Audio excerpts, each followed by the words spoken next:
Welcome. You have activated all systems. Deactivation is not an option.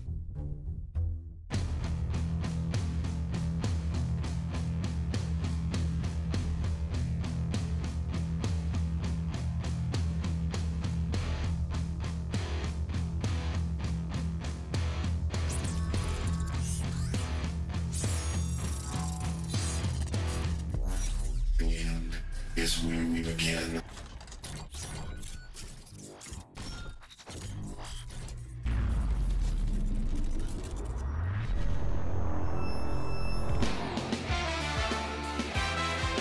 Morgan's going to fake it to Hook. He's going to roll out to his right. This is a tackle. Puts it deep. Oh, look at this. And complete to number 25.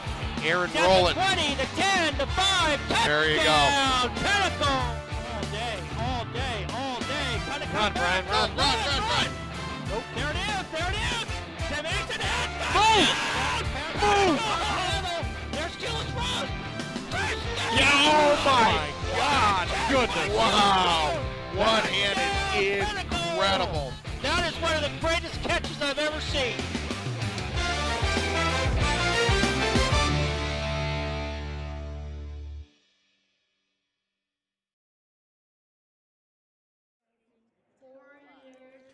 Welcome to Pinnacle Football. For myself, Tim Storrs, Todd Dixon, and we've got our roving reporter, Rich Piper, out on the field. Want to give everybody a warm welcome. As Pinnacle's last regular game of the season, we're out at Boulder Creek High School out in Anthem, Arizona, kind of up on the north end of town, where the Pinnacle Pioneers are coming into this game 8-1 against Boulder Creek. That is an even 5-5. Hello, folks. Todd Dixon here. Good to be back with you. We've been off for a couple weeks. We had some national exposure with ESPN last week, and then the Cox, Arizona, of course, doing the week before. So good to see everybody. Great game tonight, Tim. It's, you know, Boulder Creek, we've gotten the better of the Jaguars, you know, through the years for the most part, but they've put up some pretty good fights. And earlier this week, the JV won with, 6 seconds left last night? 6 seconds left. Well, it was 11 seconds left. The JV won last night. I was at that game, and there was a touchdown pass thrown in the corner of the end zone, left 5 seconds left on the game. It was all wrapped up, and the JV came out with a win, and they were undefeated for the season. Well, in Boulder Creek, the freshmen actually beat the Pinnacle freshman squad. Correct. A good freshman squad. Yeah, and so the freshmen had their overall record of 7-2 for the year, and the JV was 9-0. Undefeated. Second straight season. Yeah, so fantastic for both of those teams. And hey, after this game here, as Pinnacle enters the playoffs, you'll see some of those kids. Usually a few from the freshmen, quite a few from the JV team that'll be brought up on the varsity level to ride out the playoffs with the rest of the team here. And it's a huge shout out to those lower levels, to the freshmen and the JV squad for having fantastic seasons. Absolutely. Really it was. So tonight you're in for a treat, though. Boulder Creek earlier this year took down Chaparral, who we played last week, and they played us pretty tough. I mean, we won 23-7, but Boulder Creek in a tight one earlier this year won 33-30. So if you look at the side-by-side comparisons, we come in ranked number 2 in 6A, and we're still in the top 100 nationwide. We come in at number 76 in the country.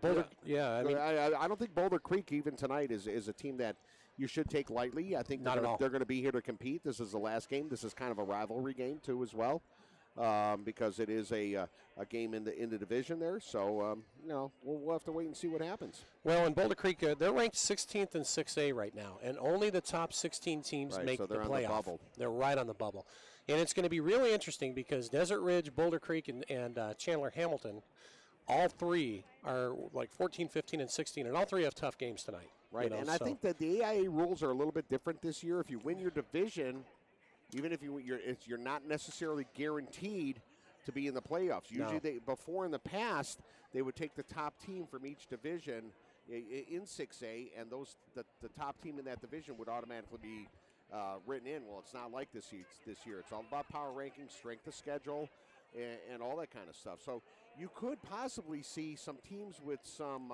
below 500 records possibly get into the playoffs because they've played tougher teams than teams that have won more games. On that point, Chandler Hamilton and Desert Ridge are both 3 and 6. Right. So Boulder Creek right here at 5 and 5.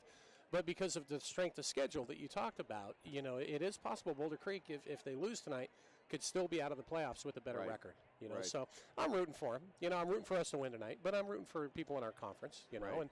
and up here in Anthem, it's a great community. You know, I personally know a ton of people up here, and it's always fun to come up here. You know, they support their teams very well. So what are we looking at here? Well, on that strength of schedule, Pinnacle, 7.8 on the year, which is one of the tougher ones. Boulder Creek was at 5.8. We're coming in averaging 45 points a game. Yeah. You know, Boulder Creek's coming in at 29.3 points a game. We allow about 26.4 points a game. They allow 37.3. So there's an opportunity to score on them. They've given up some points. So if anybody can rise, Todd's talking about that. Rich, our roving reporter, is right out in midfield. At the 50. I Hey, Rich. don't know if you're going to kick off tonight or what, Rich. Yeah, I tried to suit up again. The principal called me, suspended me for another week. Yeah. So I'm right here at midfield on the 50-yard line, which painting is a little bit crooked, but I just talked to the umpire. He doesn't think it's going to be a problem. Yeah. So did you guys talk about the weather in the past few days? And the freshman teams played on the field last night, and you can feel it's a little bit damp, and if I stick my finger in, if I dig it at the mud, you can feel it. It's pretty damp, but it's not slippery mud. Yeah, and why Rich is bringing that out is because Pinnacle, their home field is turf, and this is a natural grass. And when we saw them play Valley Vista on natural grass, they were kind of sliding all over the place. The freshmen played here last night, which is kind of untraditional because last night was Thursday. Right. Their game was delayed one day because a big storm came through here, and this field was a mud pit, apparently. So that's why Rich says it's a little wet. So I don't know. All if good. some of I the actually boys think have it's going to be changed pretty good. If they got the right cleats on, they're going to grip well. We should run hard today. Well, good. Alrighty. So, you know, in terms of going back to kind of a side-by-side comparison, let's talk about turnovers, which always make a huge difference in ball games, right? We have only committed, Pinnacle, 6 turnovers on the year. We've taken the ball away 23 times, which means we are a plus 17 on the year. Any coach at any level in football, period, would take that. That's fantastic. Now, Boulder Creek, on the other side, they've committed 5 on the year. They've only had 4 takeaways all year. And that's going off of, I go off of Max Preps to get all these stats, folks. So I rely on the coaches to put in the proper stats. If they don't, then obviously they're wrong. But that's and that's going to be a big tail of the tape. You know, Boulder Creek, if they can create some turnovers, they could be very competitive against us tonight because they have some athletes. Correct. And, you know, it's going to be a great matchup again. Like I said, folks, this is a rivalry game, and it's always good. Rivalry games always bring out the best in the players here. As Boulder Creek is football team tonight is their senior night, is entering the field, and the Pioneers shouldn't be much far behind them. Well, and with the recent news this week, folks, you know, for the rest of this season and next, your starting quarterback is none other than J.D. Johnson. J.D. Johnson. Let's talk a little bit about J.D. Has 4 Division I offers already. South Carolina, University of Arizona, Colorado State, and also UNLV out of Las Vegas. Correct. And J.D. is a junior, so you know what? Next year, this is his team. This is his team right now going into the playoffs here. So, you know, it's going to be up to him to step into the role of a leader and, you know, kind of take charge and lead his offense. And in previous games, we've seen JV start a couple of times, the Horizon game in particular, where he tore it up. That's all I can say. He was over 400 yards passing. It was phenomenal. Well, his 130 QB rating. Right. On So, average. You know, take that all day long. He's nobody to take lightly. Nope. So Pinnacle Pioneers are getting ready to enter the field here, folks. And I just want to, why they're coming into the field here, Pinnacle Football and the Pioneer Football Club would like to personally thank all the dedicated sponsors for their generous help in supporting the Pinnacle Football student athletes reach their goals on and off the field. Please make sure you stop in and visit our sponsors during your day-to-day routine and thank them for supporting the program and our kids. Well, here come your Pioneers. Number 1, Caleb Covington, and 22, Jack Jepson, helped leading that charge out.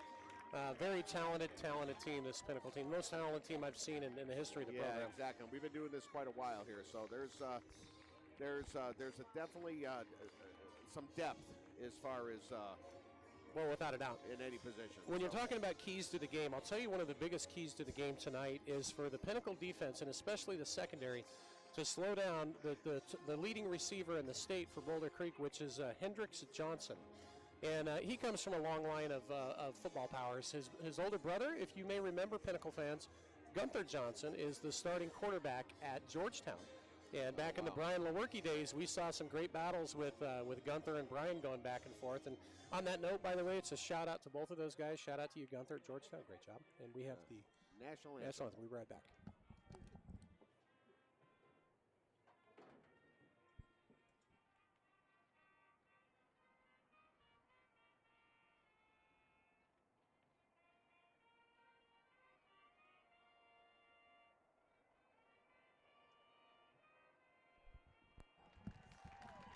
Perfect. But in any event, folks, so, you know. Hey, guys, we got Coach Brown here wants to do a shout-out to all of our fans watching remotely. Hey, thanks for watching, everybody, out there, wherever you are.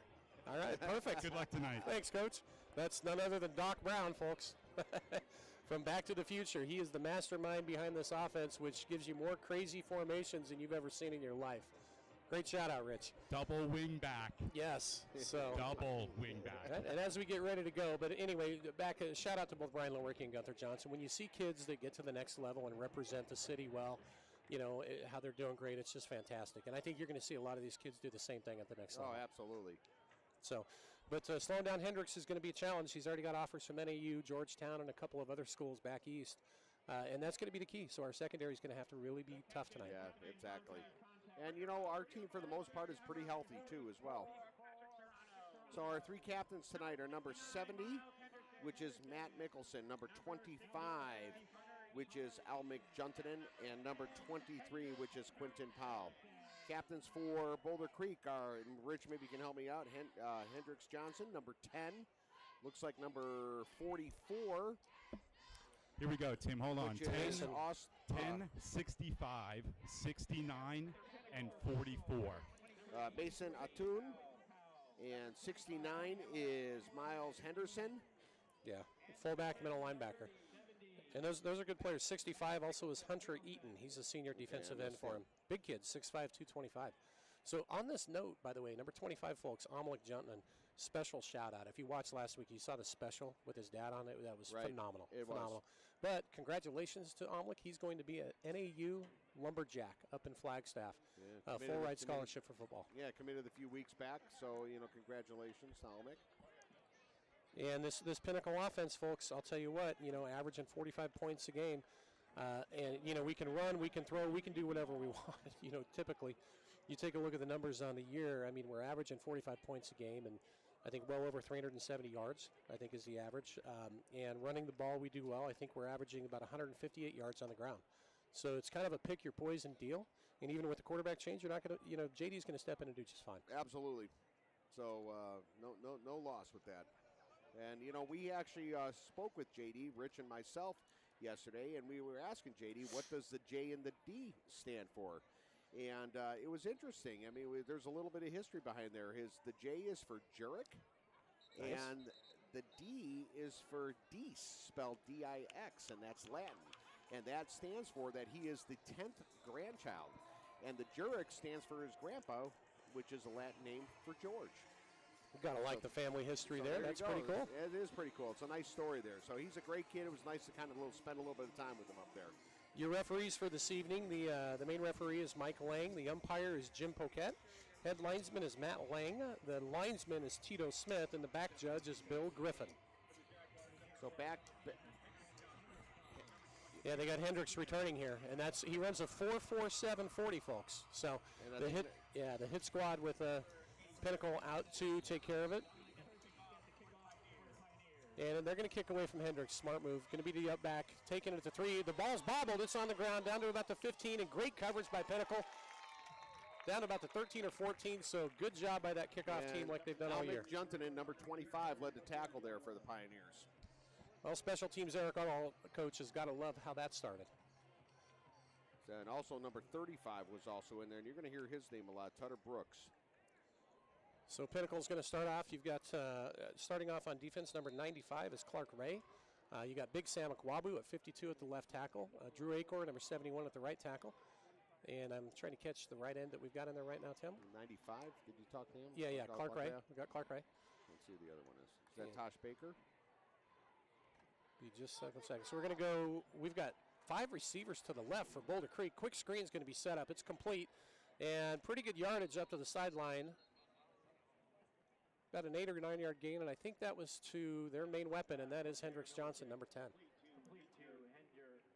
It is. So that's Shane Sunday, number 81 at the other end. Your starting linebackers, the middle linebackers, Alonzo Maya, number 31. You got Cooper Dirk, number 27 in, and Amlik Juntanen, number 25. Your safeties, you have Kyle Bryant, number 11, Trevor Crawford, number 20, and, of course, Quentin Powell, Q, on the right side, 23. 28 is Jack Havner.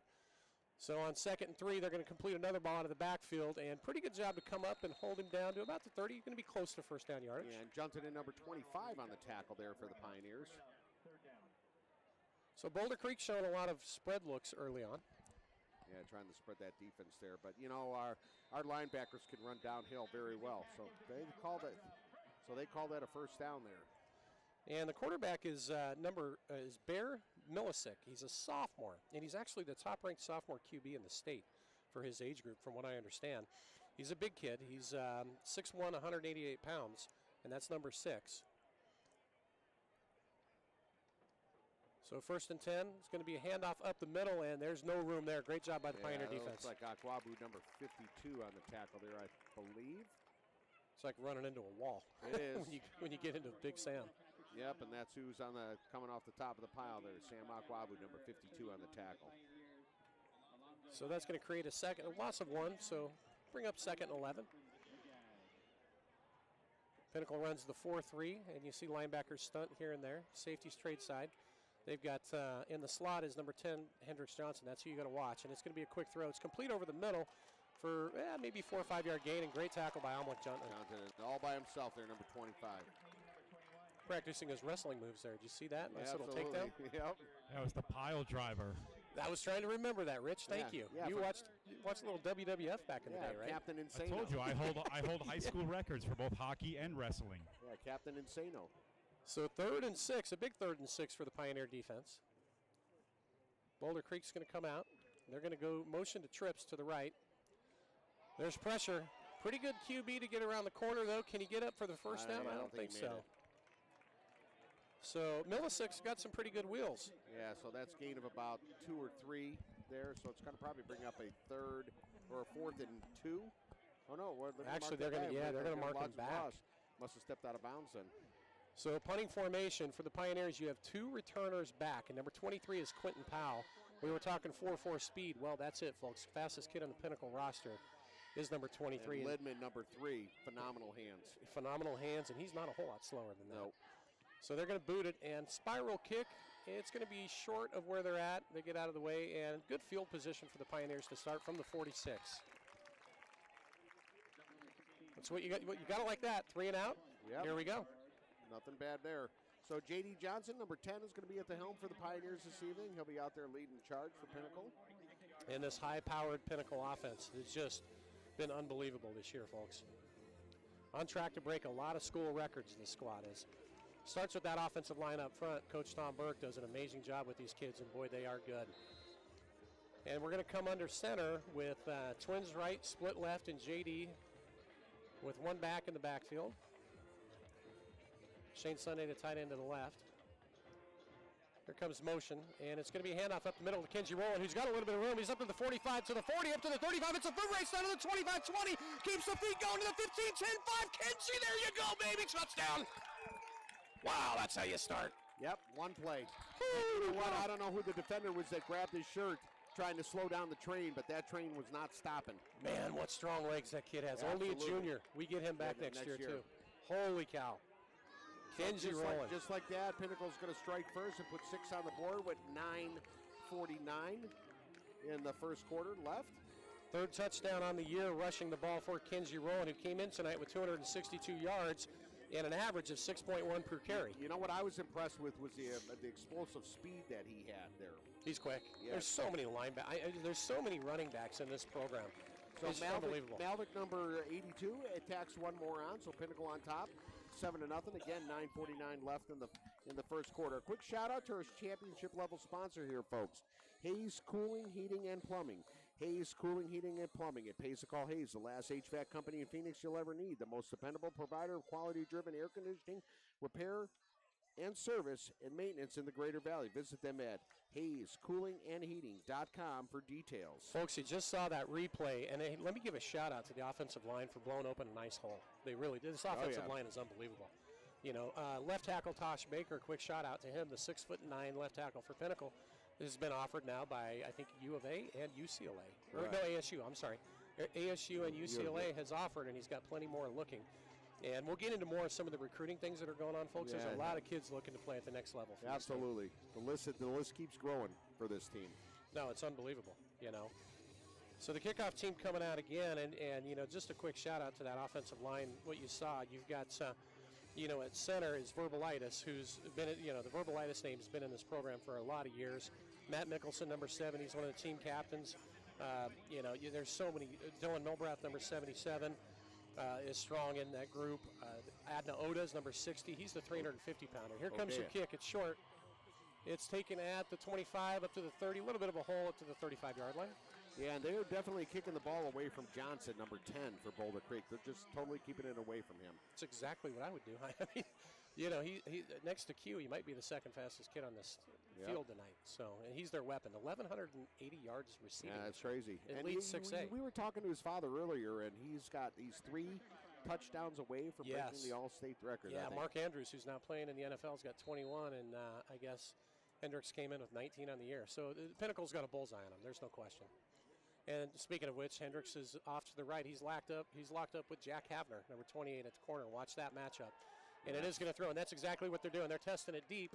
And good coverage by Havner to stay with the 4.47 Hendricks. You know, it was nice because he stayed on the outside there and matched him step for step. So, you know, Johnson could not turn on any kind of speed because Havner was right there. And a big key to tonight is to see if that defensive line can get pressure on that quarterback so they can't throw those deep balls. And exactly, and the quarterback being a sophomore, just a little lack of experience. But, you know, he's got a season under his belt, too. He's good, though. He's one of the top sophomores in the state. And ball is incomplete. But to your point, Tim, that's exactly right. He just doesn't have the experience. So that'll bring up 3rd and 10 for Boulder Creek. So Cooper Dirk, number 27 on the coverage over there on that far side. Hey guys, it's Rich. A real quick piece of trivia. That was Jansen Malvik's 52nd PAT in a row. Wow. Nice. Gotta like that. Okay, they're going to dial it up deep, and they're going for Johnson again. This time it's complete. Are they going to call it in or out of bounds? Let's see. Out of bounds. Pinnacle's clapping the hand, so it was out. Caught out of bounds. Pretty good throw, just a little bit too much mustard to the outside. Well, it was a nice pass because it was thrown right. He dropped it right in between the 2 Pinnacle defenders. So here comes up a 4th down now, and 3 and out for Boulder Creek. Back deep for the Pioneers on the return man is Q number 23 and Libman number 3. So far, so good for your Pioneers. And here comes the punt. And it's going to be shorter and stop there. By the way, folks, quick announcement. We tried this our last broadcast, and we're going to do it again. My cell phone, if you want to do a shout-out, you need to text me on my cell phone. And if you're watching around the country or even here in town somewhere, let me know who you are, what player or coach that you're following, and what your name is, and we'll give you a shout-out over the air. My number, if you want to write this down, is 623-687-6003. And on that note, we have one already, and this is from the defensive backs coach, Kevin Crawford, that the shout-out goes to his son Trevor, who's a safety, to the grandparents in Texas, Bill and Kathy Crawford, and also Roger and Brenda Woodruff. So thank you for watching. Here come the Pioneers, JD, and they're going to blow it dead. Yeah, I think false start by the Pioneers, and that's exactly what they're going to call. It'll back them up 5. Penalty marker, it'll be false start. Against the Pioneers. So a false start on Pinnacle. It'll be first down and 15. So 1st and 15 for the Pioneers.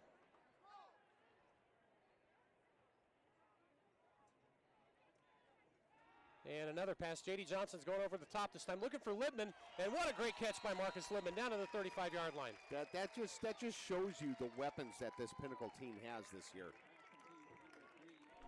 Come on, he's not even trying. Now that ball was dropped in there perfect. Perfect pass. Perfect pass.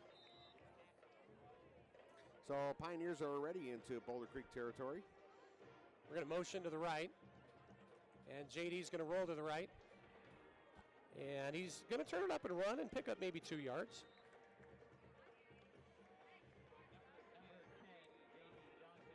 So JD can run. He does have some speed to go along with that rocket arm of his.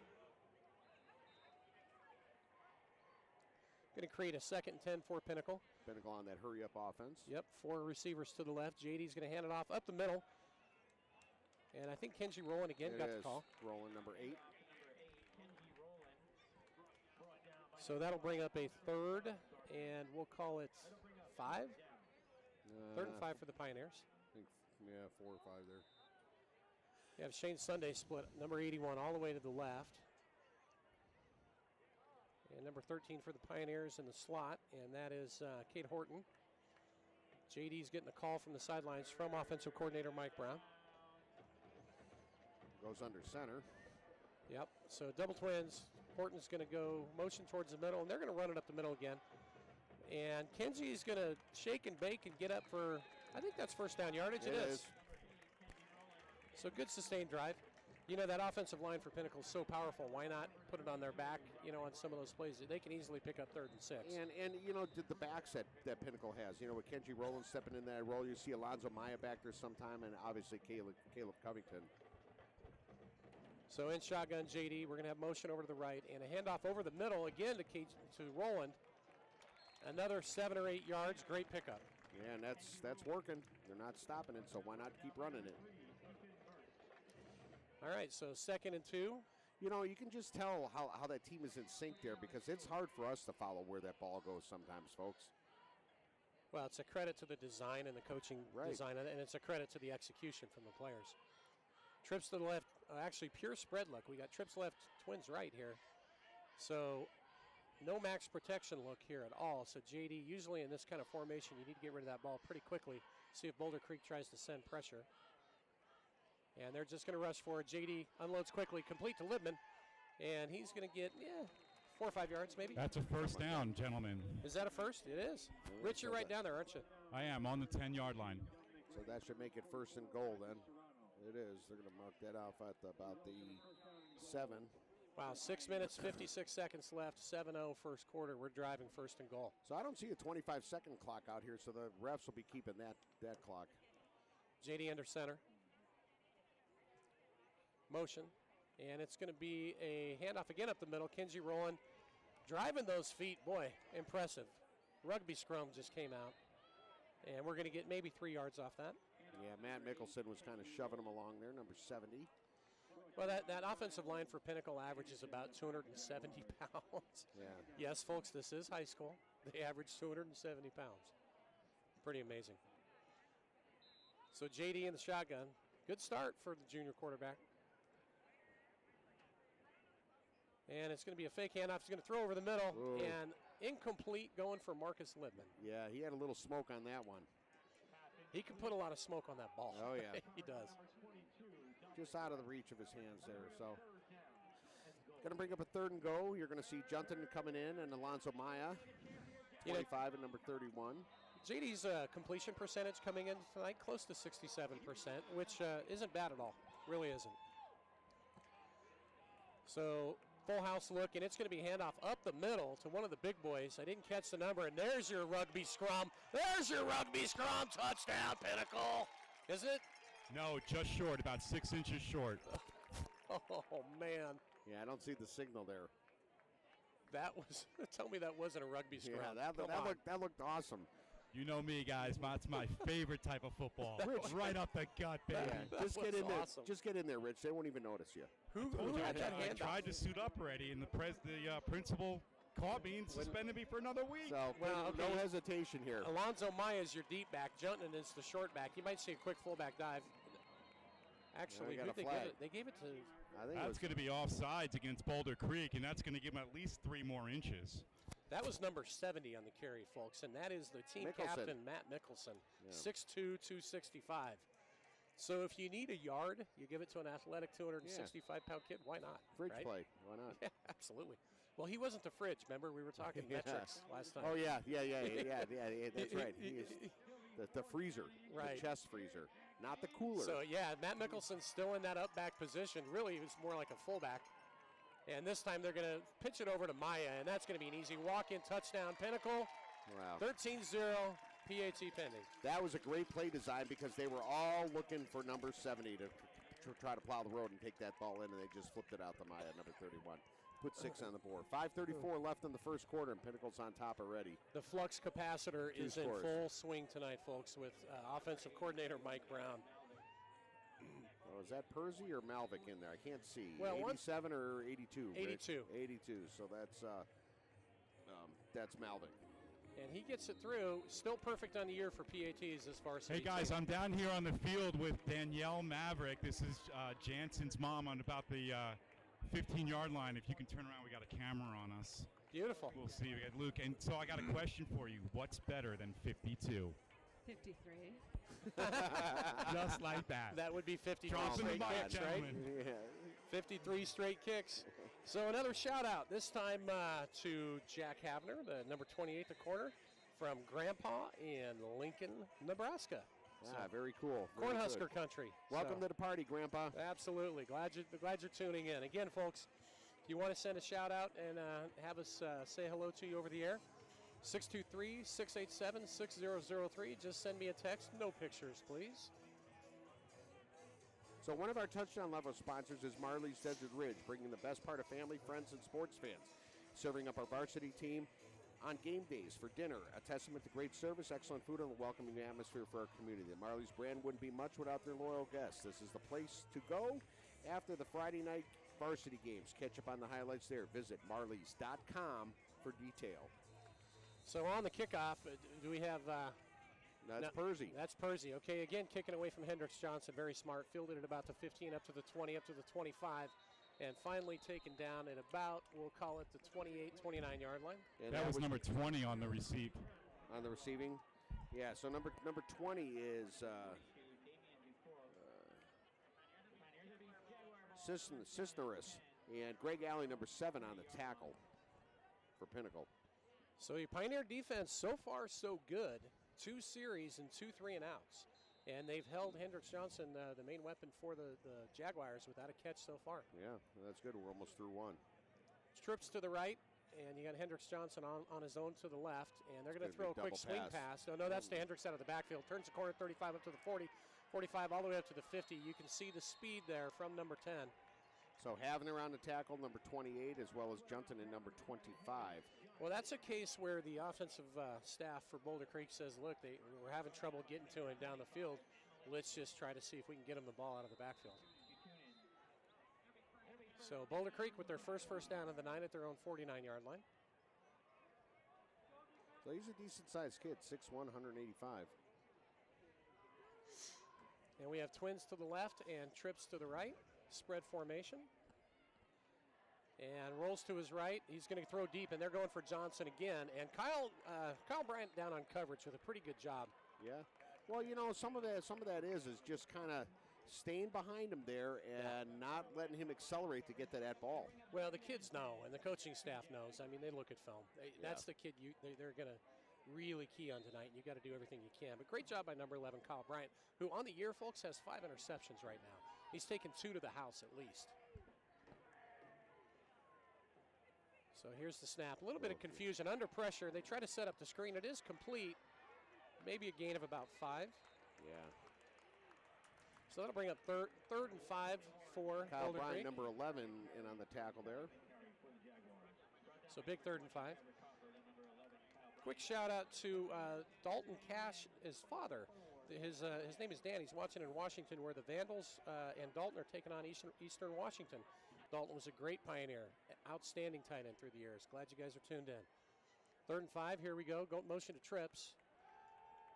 Time to throw, complete over the middle, and Hendricks Johnson's in the open field. Look out, up to the 45, 35. Kyle Bryant, number 11, takes him down. 32-yard line. So they're looking at those short routes to try to help get some daylight, I guess, if you will. So pretty good throw by the sophomore quarterback, Bear Millisek, for Boulder Creek. I think that was Rhea, number 95, that just missed him. Yeah. But, hey, open field. The kid's an athlete. He is. He's going to be tough to stop.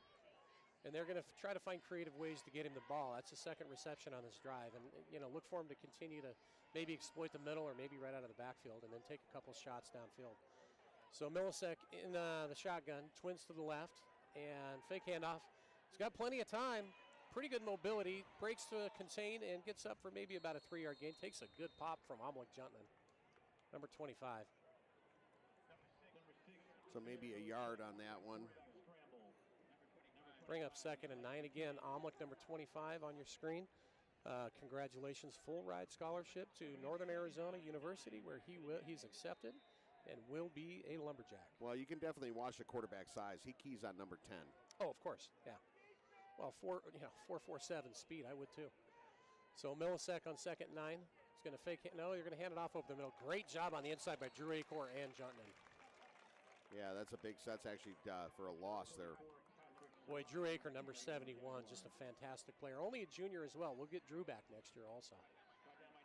So that's going to create a 3rd and 11 for Boulder Creek. They've put together a decent little drive, though, down Pinnacle's 35-yard line. So it looks like a timeout taken by Boulder Creek. So, on that timeout, you got a sponsor shout-out? I do. Coach to Health, the team captain sponsor. At Coach to Health, we help you realize a lifelong transformation. Lose 2 to 5 pounds a week and get a personal health coach. Proven nutrition gets you where you want to go. Achieve your healthy weight, increase your energy and confidence. The life you want is waiting. All you have to do is take the first step. Coach to Health, the team captain sponsor of Pinnacle Football. So another shout-out. This time we got Kathy and Murray Wells following Jack Havner, again, the corner from Austin, Texas. Jack's got his own little rooting crew all around the country. And to our own Evan Maxey, who is watching his son play up in South Dakota land. So he's up there with Alexander, who's the long snapper at Dakota State, the Dakota State Trojans. So, Evan, thanks for the text and shout-out. Good luck. Hopefully things go well tomorrow. All right, big 3rd and 11. Double twins formation. And Bear Millisek, sophomore QB for Boulder Creek, in the shotgun. Hendricks Johnson to the left. Look for him yet. He's keyed in on him. They're going to throw the flag pattern, and he's got a step, and it's complete. He caught it. That was complete, gentlemen. 2-yard line. And they were working on Havner and Kyle Bryant, number 11. So that was just a good thrown pass. Boy, that kid's got some. He runs some nice routes. Hendricks' dad, EJ, is a good friend of mine, and I talked to him a little bit earlier. He said this kid, the sophomore QB that's playing, is a top-ranked QB in the state. Wow. For his age, for his age group, right? And you just saw a pretty good throw. So yeah, that secondary is going to be tested tonight. There's no question. 1st and goal for Boulder Creek. They're going to try to power it, and what a great play around the edge. Junton in number 25. Man, gets him in the backfield. Amlik Junton. Just phenomenal. In fact, his tackles on the year, folks, number 25, he's close to being on track to break a Pinnacle record. He averages 9.6 tackles a game. Justin Mandrola back in the day was at 10. Yeah, so not far off. He's not far off. He's knocking on the door. And by the way, isn't Justin Mandrola up at NAU? He's a student up there. Yeah, he's a student up there. Oh, he's not on the field. Yeah, he's not playing. Yeah. But, so Amlik just shows off why he gets so many tackles a game. He just got shot out of a cannon. It's going to bring up 2nd and goal from about we'll call it 4. And the whistle's blown, and that was actually a direct snap to Hendricks Johnson. And another timeout taken by the Jaguars with 1:49 left in the first quarter here. Well, Boulder Creek, again, earlier this year, they took down Chaparral. Right. Chaparral's a pretty decent team. Well, I mean, if they can get to Johnson, I mean, right. That's their weapon. You can obviously see they can put some points up with that young man. Well, that flag pattern that they just threw was about a 35-yarder. Again, a beautifully thrown ball. It wasn't terrible coverage. It really wasn't. I think the speed factor, both Havner and Kyle Bryant went, oh, wow, okay. We might not need to give this kid another couple yards. It was just a really well-executed throw and catch. So 2nd and goal from the 3-yard line. Minute 49 left in the first quarter, folks. Boulder Creek knocking on the door to try to knock this lead down to 7. And Hendricks Johnson is now at quarterback. They're running the Wildcat. And he's going to hand it off up the middle and tries the edge. I think he got in. Did he get in? That's a touchdown. That's number 44 for Boulder Creek, and that is Patrick Serrano, senior, 6'2", 200-pound running back. He's a big kid. So just like that, you thought, hey, are we heading to a blowout here after the first 2 series? But Boulder Creek showing that they're not going to roll over and play. Going for 2, gentlemen, going for 2. The old swinging gate. Isn't that what they call this? I believe so. And Hendricks is the QB, so yep, now they come in and they're going to kick it. They look at the formation. If they see an advantage, then they'll try it. Exactly.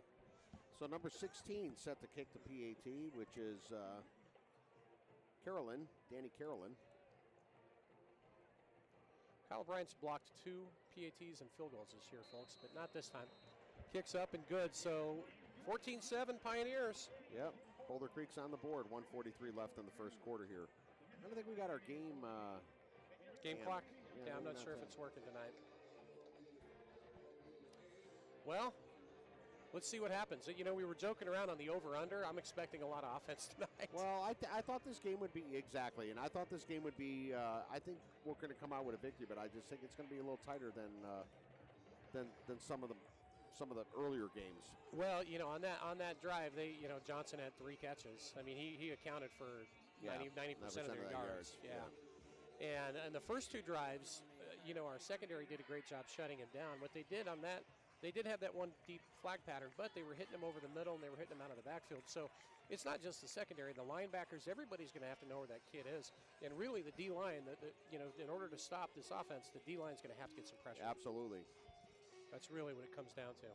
And the other thing is our offense scores so quick. The defense is on the field quite a bit. Yeah, they are. So it's tough when the other team can have time of possession advantage, but we actually can put up more points. So who's our deep back here, guys? I'm trying to catch the numbers here. Our kick return team. Number 15 and number 3. Nope, yeah, it looks like 3, but no, 13, excuse me. 13. So 13 and Kate Horton, and number 15. I don't have a 15. Yeah, it's on. Oh, they tried an onside kick, and Pinnacle covers it up. Great job by the defense. Number 37 for the Pioneers, and that is the linebacker, Sean Borkowski. You know what? If you're Boulder Creek, why not? Yeah, you're going to have to do something different to stop the offense. But, again, the special teams playing like a special unit. They've been doing it for a long time, folks. So that gives the Pinnacle a short field right off the bat, halfway there. So here comes that offense again with J.D. Johnson as your QB, number 10, junior. J.D. is 6'1", 195. Really more of the pocket passer type, really. Exactly. But he can scramble, though. He's got some wheels. Twins to the right. J.D.'s going to go under center. And it's going to be a play action. J.D.'s going to throw. He's going to uncork the cannon to Marcus Libman. That's complete for a Pinnacle touchdown. One play. J.D. Johnson with a 45-yard strike. This is exactly what I said earlier. The Boulder Creek can only have time of possession. This is 2 times Pinnacle's had possession, both the beginning of the game, very first play of the game, touchdown. Right here, 1 play, touchdown. How about the 14th touchdown reception on the year for Marcus Libman? Yeah, he's got phenomenal hands. Yeah, came in with 795 yards on the year, averaging 88 yards a game as a receiver. He's having a strong year. So Malvick in for the extra point attempt. Yeah, they almost got to him, but great job, gets it through. So J.D. Johnson just showed you, folks, if you didn't know a whole lot about him before, you just saw a beautiful play-action fake and a strike. Yep. 45-yard strike. You can't throw the ball any better than what he just did. And like, again, this team is so dangerous. And you know what I like to see? When the beginning of the year, you're kind of cued in on what kind of receivers we have and who's really going to kind of – but Marcus Libman is really kind of taking the charge for this team. He really has. I think as a kind of a primary target, I think. And, he wants to go to the next level. Some of the schools showing interest that he's talking to, how about ASU, U of A, Iowa State, Harvard, Laverne, Redlands, and Stanford? Not a bad list. Nope. Stanford tells me something. Smart kid. Oh, yeah. They don't send you letters unless you've got, a much higher than average GPA. That doesn't happen, So J.D. is on the bike down here on the sideline here, just trying to keep warm because he's really not on the field that much. Yeah. 1 play scores, right?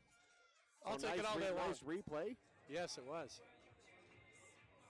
Shout out downstairs. Craig's on the controls tonight, so Steve has the day off. And Craig's first time doing the controls. So far, so good, buddy. You're killing it. Steve, if you're watching, you're probably just eating cake. And here comes the kick. It's going to be fielded at about the 18-yard line, up across the 20 to 25. Good coverage by that Pioneer. Wow, 7 or 8 Pioneers in on that tackle. Dominic Wright, number 22 on the return. That was number 22. Yeah, right. Sorry. And number 37, Borkowski on the main man there on the tackle. So Boulder Creek going to start their 4th drive of the game. The first 2 were 3 and outs. Great job of the defense. And that last one, they connected with Hendricks Johnson 3 times and ended up in the end zone. So let's see what adjustments we make, if any, on defense to try to slow down what they did. And they do have Hendricks Johnson, number 10, split way to the left. And here's the battle. Quentin Powell, 4.4 speed against 4.4 speed. Here you go, folks, top of your screen. That's one to watch. And a couple of shifts, and it's going to be a fake handoff. Looks like a confusing play, and didn't work. Pioneers all over it. Yeah, they're going to blow that one dead. Bear Millisek, the quarterback, looked like he wanted to hand it and then wasn't quite sure. Yeah, and tucked it at the last minute there. All the linebackers in on that one, as well as the whole defensive line for the Pioneers. Bring up a second and, well, we'll give them a yard. So. No, they're not. Yeah, maybe 1 yard. 2nd and 9. And as we're out, and all, if you hear the background noise, folks, we're in the where all the fans are, so you get to be a little bit closer to the action. Unlike at home when we're on top of the press booth and you don't hear all this. Motion to or quad receivers, and there's going to be pressure. Quarterback's going to take off. Good job. Yeah. Against Ray at number 95 on the trip there. Yeah, Clark Ray got a hold of him and, stumbled forward for 2 or 3 yards. Yeah, that's going to be a pretty good QB that we're looking at, though. Kid's only a sophomore. He's going to be pretty good. That's Bear Millisek. So good job by that D-line. Now we've got an important 3rd and 9. So the 14-point lead. And we're still in the first quarter, folks. So 28 points already on the board combined. I said the over-under would be 80. I think I'm shy. We may end up with 90 or 100 total points scored. So they're going to let this one wind down here. So that's going to end the first quarter here, folks. Where the Pioneers on top, 21-7.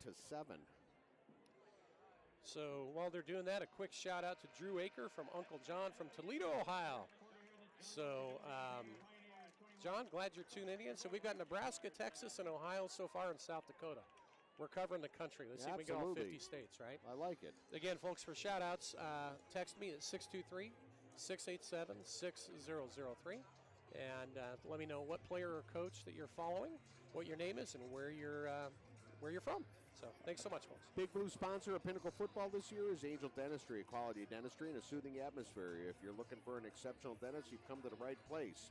Angel Dentistry provides the highest quality of dental care in a yet state-of-the-art soothing environment. Visit them at angeldentistry.net for details. Big Blue sponsor of Pinnacle football.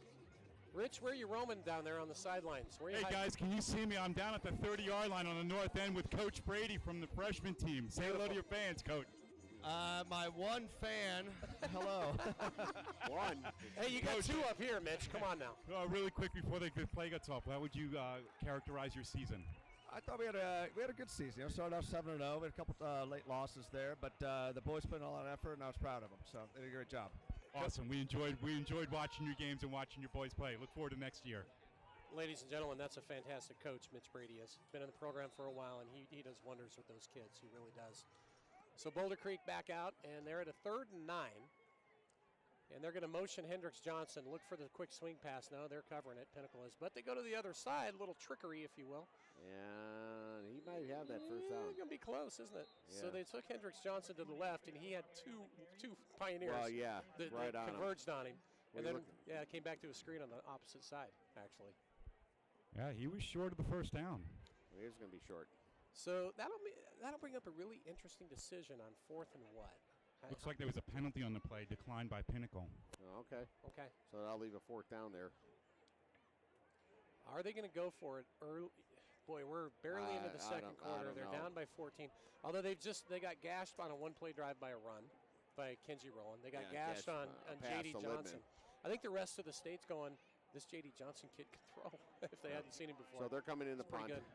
So Lidman's going to be the deep man as well as Quentin Powell, number 23. And I think this is smart by them. There's a lot of game left. Well, yeah, and they're looking at 4th and 5. And you can't give Pinnacle a short field. You give them 50 yards to go, and it's one strike. So the two returner look. Let's see what happens. They're going to have a chance on this one, maybe. Yeah, they are. Okay, so it's fielded at the 45 up to the 50. That's Marcus Libman looking for a block, trying to turn the corner, and he's going to get across midfield and tries to cut it up again. Does. Wiggles his way up to the 45, 44-yard line. Steps out of bounds. Again, Pinnacle's going to have a short field. They're going to mark that ball down at the 44-yard line of Boulder Creek. So fantastic. Pinnacle starting off again. And another shout-out from, let's see, Granny and Granddaddy Bryant in Tennessee for number 11, Kyle Bryant. Yeah, very, very nice. Granny and Granddaddy, glad you're watching. Beautiful state you live in. So Pinnacle starting off 1st and 10 from the, let's see, the 44-yard line? 44-yard line. Or is that the 54-yard line? Nice try. Only Rich makes that mistake. Yeah, So I think first, he heard that. first and 10 from the 44. And here comes Kenji rolling. It's going to be a quick pitch to the left. Jukes and jives and gets up to about the 38. Nice pickup, 5. Gain of about 5 there. You know, Kenji Rowland, you know, now that he's had a lot of touches already tonight, not so much for Covington, but he's more of a kind of a plow horse there. He's got a little bit more meat behind him and all that. Covington's definitely got the finesse. Well, they both do, really. They have so many options at that running back position. And here's Kenji again up the middle, and Kenji's got another hole. Boy, look at him run those. Look at the legs go all the way down to the 11-yard line. He looks like, man, he looks like a thoroughbred. Yeah, just nice galloping through. high start, leaning and pulling on his back, and he's high-stepping it right through it. Man, he looks good. You know, yeah, that's impressive. You know, when Matty Goodlow went down at the start of the year, they tried some different things, and it was, you know, around the bye week time that they said, hey, let's get Kenji back to running back. And, man, he's just getting better and better as the year goes on. Yeah, and they use Kenji as a linebacker a little bit. He's also been, you know, a corner, too, as well. So, and that offensive line, shout out to that line, man. They are just plowing holes like a farm field, I'm telling you. Alomlik Junden's getting a shot, and he's not going to get very far on this one. You want to watch something fun, folks. You usually, when you watch football, you follow the ball, right? Do yourself a favor. At least 4 or 5 plays out of this game, just watch the offensive line. Don't even watch where the ball goes, and watch what these guys do up front. It is fun to watch. It's going to bring up a 2nd and 7. So you got Mickelson, number 70, in the backfield there too as well. Here we go. Yeah, some little bit of weight back there. And he's pass blocking. I love it. Okay, quick fade to the left. Beautiful throw. That's a touchdown. Number 13. I'm right here at the end zone, gentlemen. Beautiful. Cade Horton, number 13, is going to put 6 on the board. J.D. Johnson again with the strike. So he had 1, 2, 3, 4 plays. 4 Holy plays. Cow. How good was that throw? That's the 10th touchdown on the year for Johnson now. Yeah, it was better even close up, gentlemen. I'm under the scoreboard here. I'm looking to catch number, what is this, 54? If we get this for Jansen Malvik. Yeah, that's crazy. Keep Here we it go. going. I got competition. If you got a camera on me, what's your name? Jackson. His name's Jackson. Who's going to catch it? Rich is going to box that. Nope. He's going to let Jackson. No, Rich got it. You took it away from the kid. Away from the kid. Come on, Rich. Come on, but he threw it to the kid at least. So Malvik tacks another one on the board. Pinnacle on top, 28-7. So you know what? This is sending a message. Boulder Creek's going to have to work for this one. Oh yeah, absolutely. This offense, I'm telling you, and it all starts up front. I know all the skill guys usually get the pub. Sorry, if you don't have the line to do this, it is impossible. And this is the best offensive line I've ever seen at this school. You know, and if Tom Burke, he has to be careful saying yes or no, but I can say it. And I've been around the program 8 years. Not that we haven't had great lines in the past, because we have, but these guys are unbelievable. Right. I mean, they are good. Hey, just to be clear, gentlemen, I gave Jackson the opportunity to make the move, and he balked. He looked right at me. You know what he said? He said, hey, old man, it's all yours. Go live the dream. You know, Rich, you looked pretty good on that catch, actually. Your hands were pretty good. I'll tell you, though, I got to call my doctor now. I think I might have hurt something. Oh, I love this shout-out. This is the year I got to coach. One of my favorite kids I got to coach was none other than Jake Piper. Said, my dad said you're doing shout-outs and told me to text you. Just saying hi. Go Pioneers. Jake, glad you're here, buddy. Here's the kickoff, and it's going to be fielded at about the 18-yard line, up to the 25, up to the 30. He's got a little bit of a hole. Look out over to the right-hand side, and good job to cut that down by number 31 for the Pioneers. No, I think it was 37, Borkowski. Was it Borkowski? I thought Alonzo Maya. It might have been Maya, too. Could have been both. Yeah, was Maya in there? So nice job by both to get in there.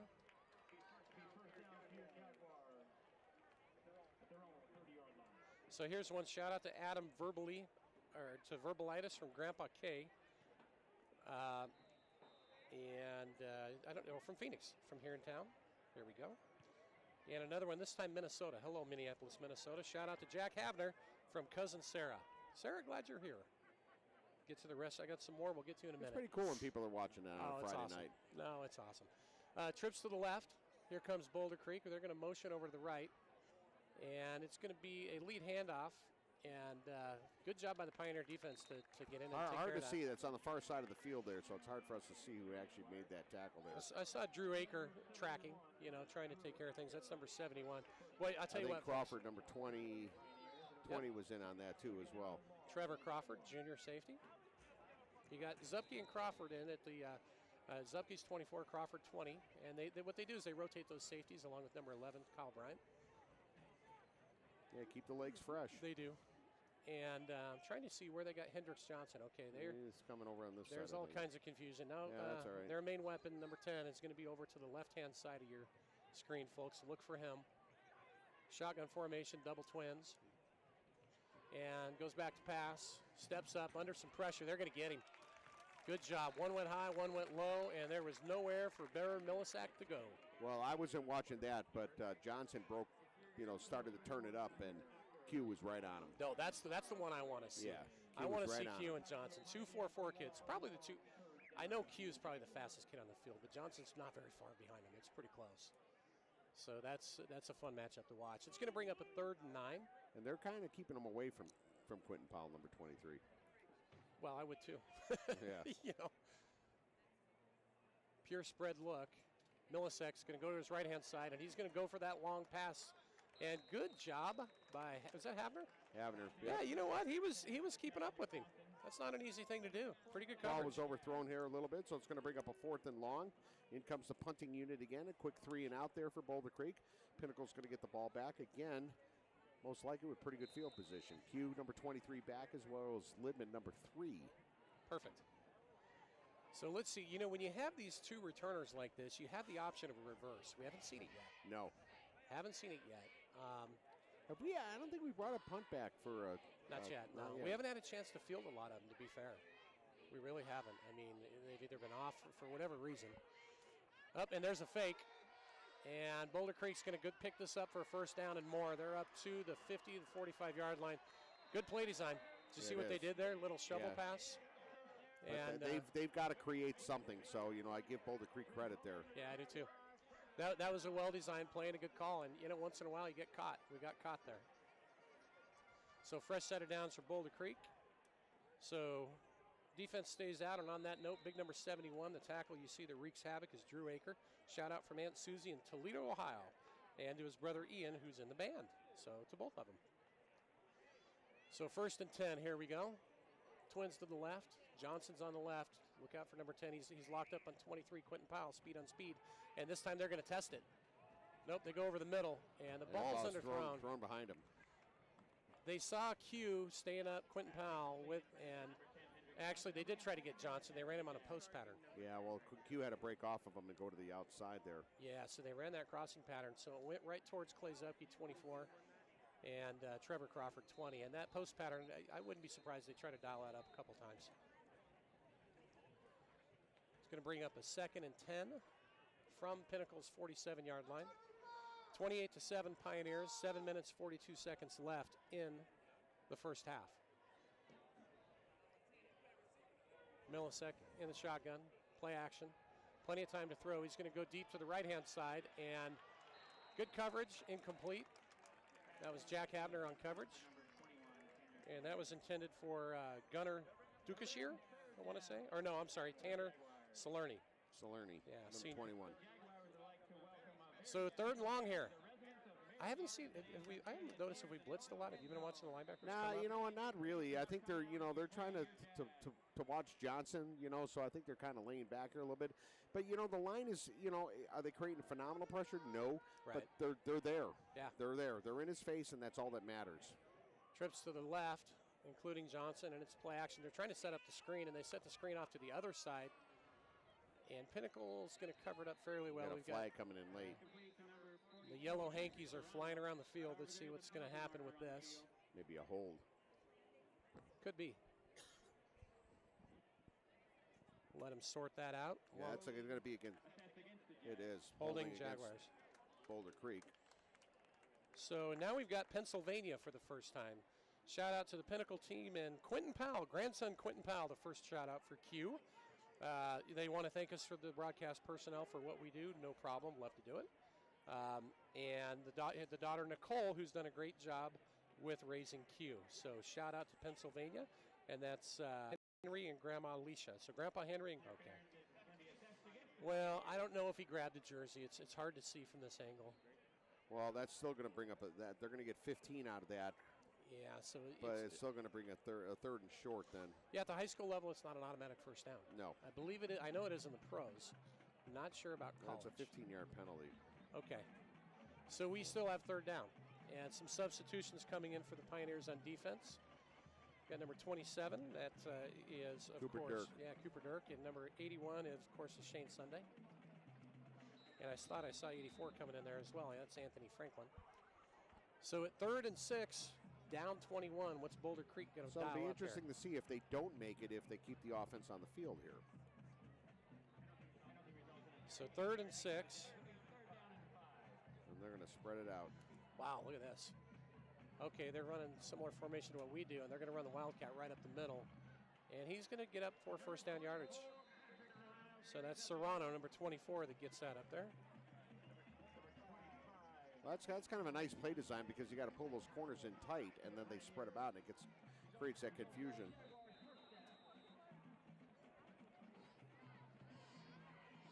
So Boulder Creek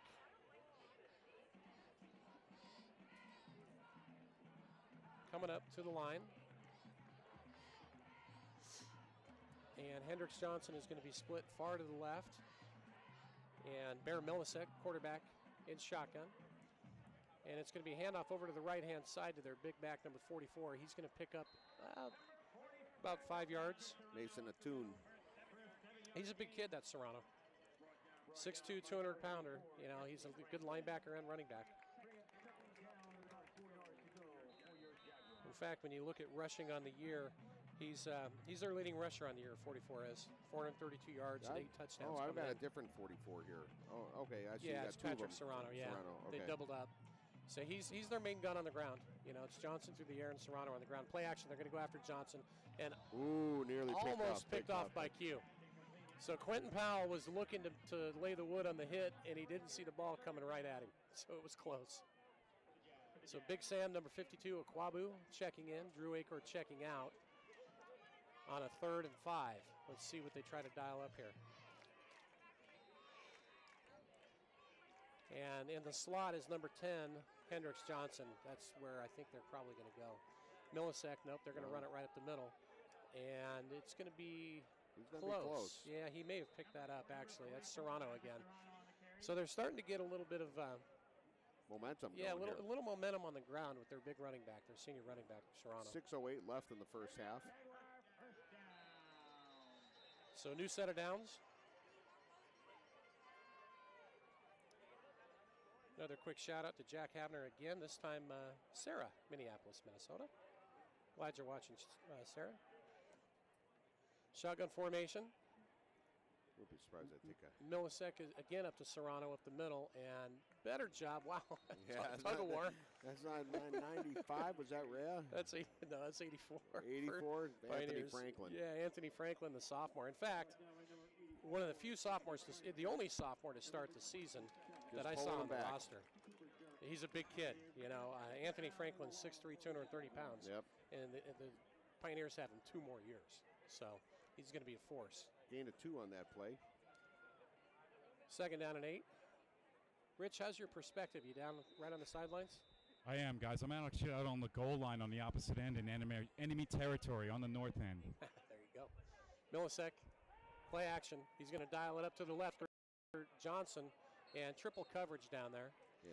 They were running a crossing pattern, and good job on defense. You had Havner and Clay Zupke both down there, and they're communicating with one another going, okay, who's going to take who on that crossing Well, there was route? some miscommunication also because Johnson didn't really know where the ball was going either. Yeah, I think both sides, and that's good. So Clay Zupke and Havner are saying, okay, guys, if they zig and they zag, we're gonna zag and zig, right? I mean, what's the call here? So 3rd and 8 for Boulder Creek. Double twins formation, or actually trips left, twins right, pure spread look. Pinnacle's just going to rush 4. Millicek is going to go over the middle, and that's going to be, they're going to call interference. That's on my number 31. I don't know if that was intentional or more of a trip. They got their feet locked up, basically. So that was an intentional. Looked like there was a flag in the backfield. There it is. Yeah. 94 was roughing the passer, maybe. There's a flag back here too, and then they got one out there too. 2 penalties on the play. Well, 28-7, and, you know, on the TV screen, I don't see the scoreboard up there, so I don't know, Craig, if you can hear us downstairs. Well, there's the camera right there for it, but I don't know. Yeah, the scoreboard, I don't see the scoreboard up on the TV, so I'm not sure. Oh, there it is. So we've got the scoreboard up now. So 28-7 and 5:08 left in the first half. And we got pass interference, declined, and so it's offsetting penalties. That's actually good. Must have been a holding call. That's okay. So that's still going to create the 3rd and 8. Chilly up here tonight, huh, Todd? I love it. It's Colorado coming out. Yeah, might have 40 to, degrees might have and to have shorts on. Put the jacket on. Oh, that's soon. not the weather, gentlemen. That's all the candy Todd's been eating. Yeah, Rich shows up and gives me a 5-pound bag for Halloween. Tell Mrs. Dixon you got your candy. So Twins to the left. Millisek rolls to his right. He's under some pressure there. And he's throws it. Good away. coverage by Jack Havner. Going to throw that one away. Yeah, Jack Havner was all over him, number 28. Intended receiver was number 21. Kirkshire. So 4-down territory, unless, well, they're down 21. I doubt they're going to try a field goal. It'll be a long field goal if they did. Yeah, they're going to keep the offense on the field. Be about a 40-yarder if they try that. So number 6 for Boulder Creek, that's Bear Millisek, their sophomore quarterback. They got to get to about the 15-yard line. Yeah, they need to get to about the 15. Pure spread. Under pressure. And he's going to go down. Yep. Pinnacle takes over on downs. Great pressure by that defensive line. Anthony Franklin, number 84. There you go, sophomore. That's how you do it, kid. You got it. Anthony Franklin, again, yeah, very talented kid. Really is. And that's going to be sack number 1.5 on the year, according to the Max Prep stats. And with 4 minutes and 54 seconds left and 2 drives already, folks, where we've had 1 play drives. Right. Here comes J.D. Johnson in that offense and that Pinnacle offensive line. Plenty of time left for Pinnacle offense. Skill kids, and it's just this senior and junior class is so talented. It's unbelievable. Twins to the left. Johnson in the shotgun. Boulder Creek showing a 4-man front. Got a flag coming out. Yeah, is it delay game? I don't Oh, think 12 so. men on the field? By who? Little confusion on Boulder Creek's side on defense on what they want to set up here. They got 12. You got 1, 2, 3. They've got 11 now. Yeah, they had 10. Guys, I think, you know, in the next couple of years, there's going to be some pretty good games between these two squads. Oh, yeah, I agree. The lower levels of Boulder Creek, you know. And I know there's some Boulder Creek people watching. Shout out to y'all. Yeah, they were good. You know what? On the lower levels, I didn't see the freshman game because they were both the same time. But both of those teams, they were good. Boulder Creek's teams were good. Coach Casarola does a great job with this program. So straight up the middle to Kinsey Rowland. It's going to be about 4 yards, I suppose. But he's a nice guy. I've had a chance to meet their head coach. He's a really good guy. So you know, I followed the freshmen and the JV, you know, announcing the home games, at least seen them at home, and I really think that on all the teams that they've played, Boulder Creek was and their that best includes Mountain competition. Point. Yeah, look everybody. at this. Look at the brutal schedule we had to start the year. A good Liberty team, Chaparral, Mountain Point, Perry. I mean, come on. JD in shotgun. We're going to motion to trips with Kate Horton, and JD's going to look to his right. Good offensive blocks. Pulls the trigger, and that's going to be complete to Kate Horton, I believe. They didn't give him the catch. Nope. Kept playing, hit the ground, Okay, hit skip the ground. So that'll create a 3rd and 2. Alonzo Maya checking in. He's usually your middle linebacker, the Mike, but the kid can run too, number 31. Exactly. 4:08 left in the first half. So many weapons. You know, Alonzo, 8.4 average when he does get the ball. The average run, you know, you look at the averages for these different guys. How many kids have run the ball? There's I think you're going to see a 15 run here. kids. You just got to get a couple. It's a full house look, and Trying to draw him off. I believe that's Mickelson again in the backfield in the fullback position now. He's going to lead block and plow the road, and boy, does he plow it.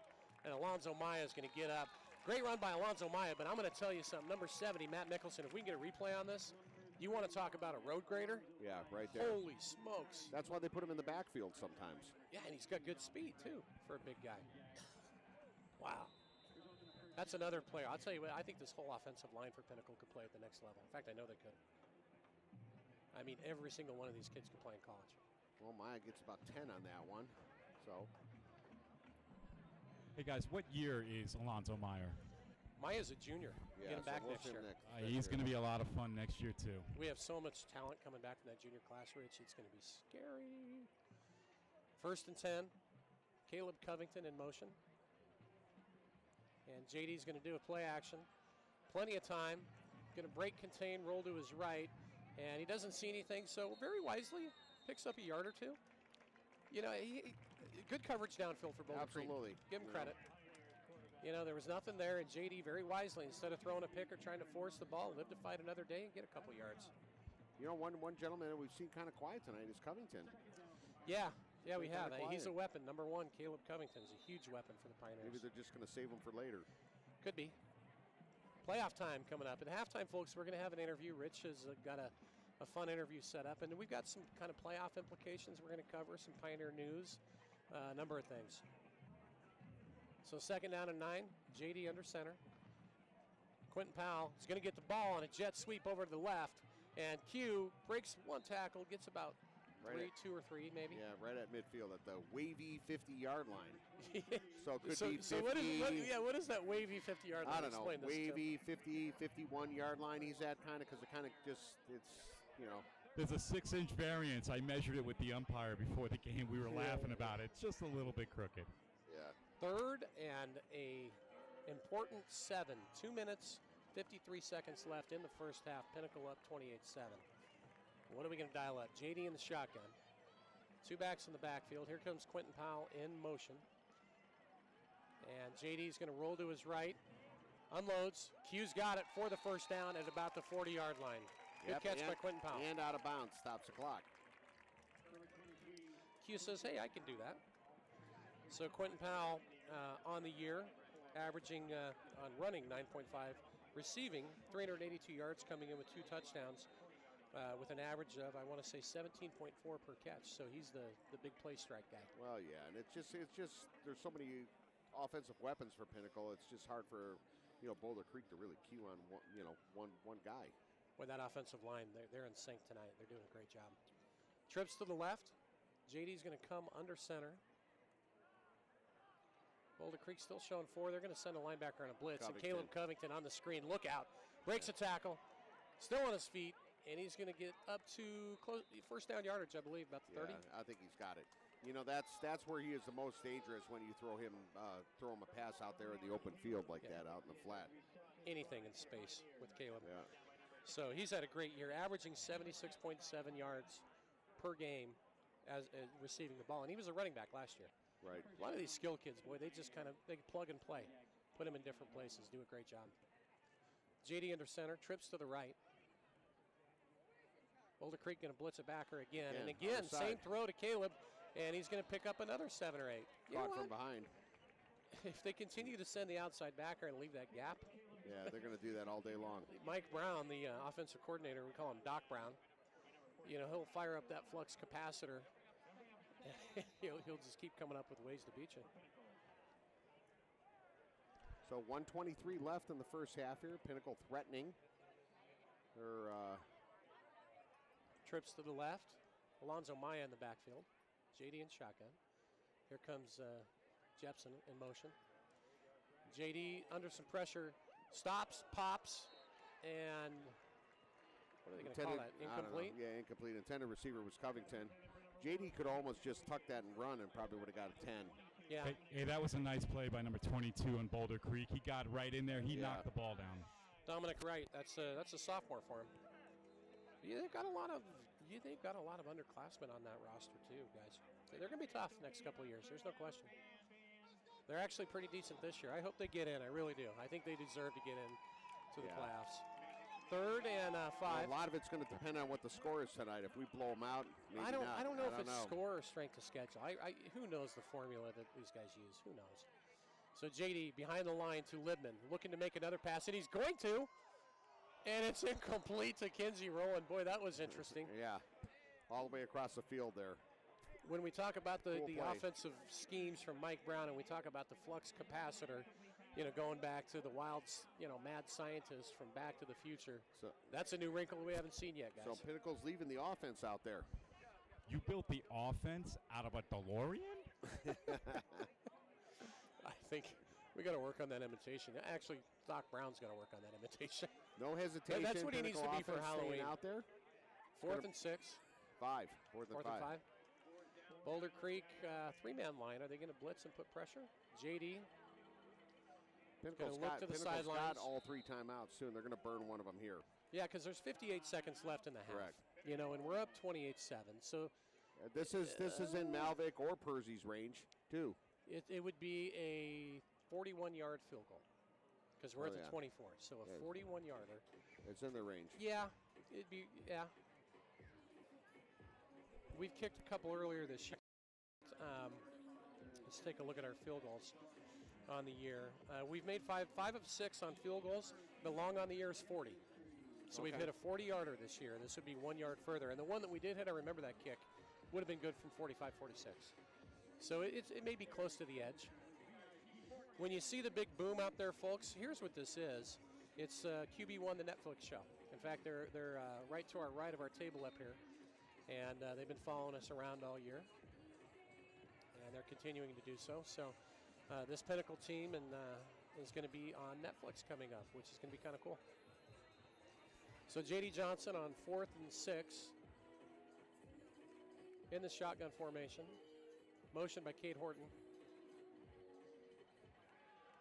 Going to look to his left, and he's going to throw it back, and great catch by Cade Horton. That's going to be first down yardage.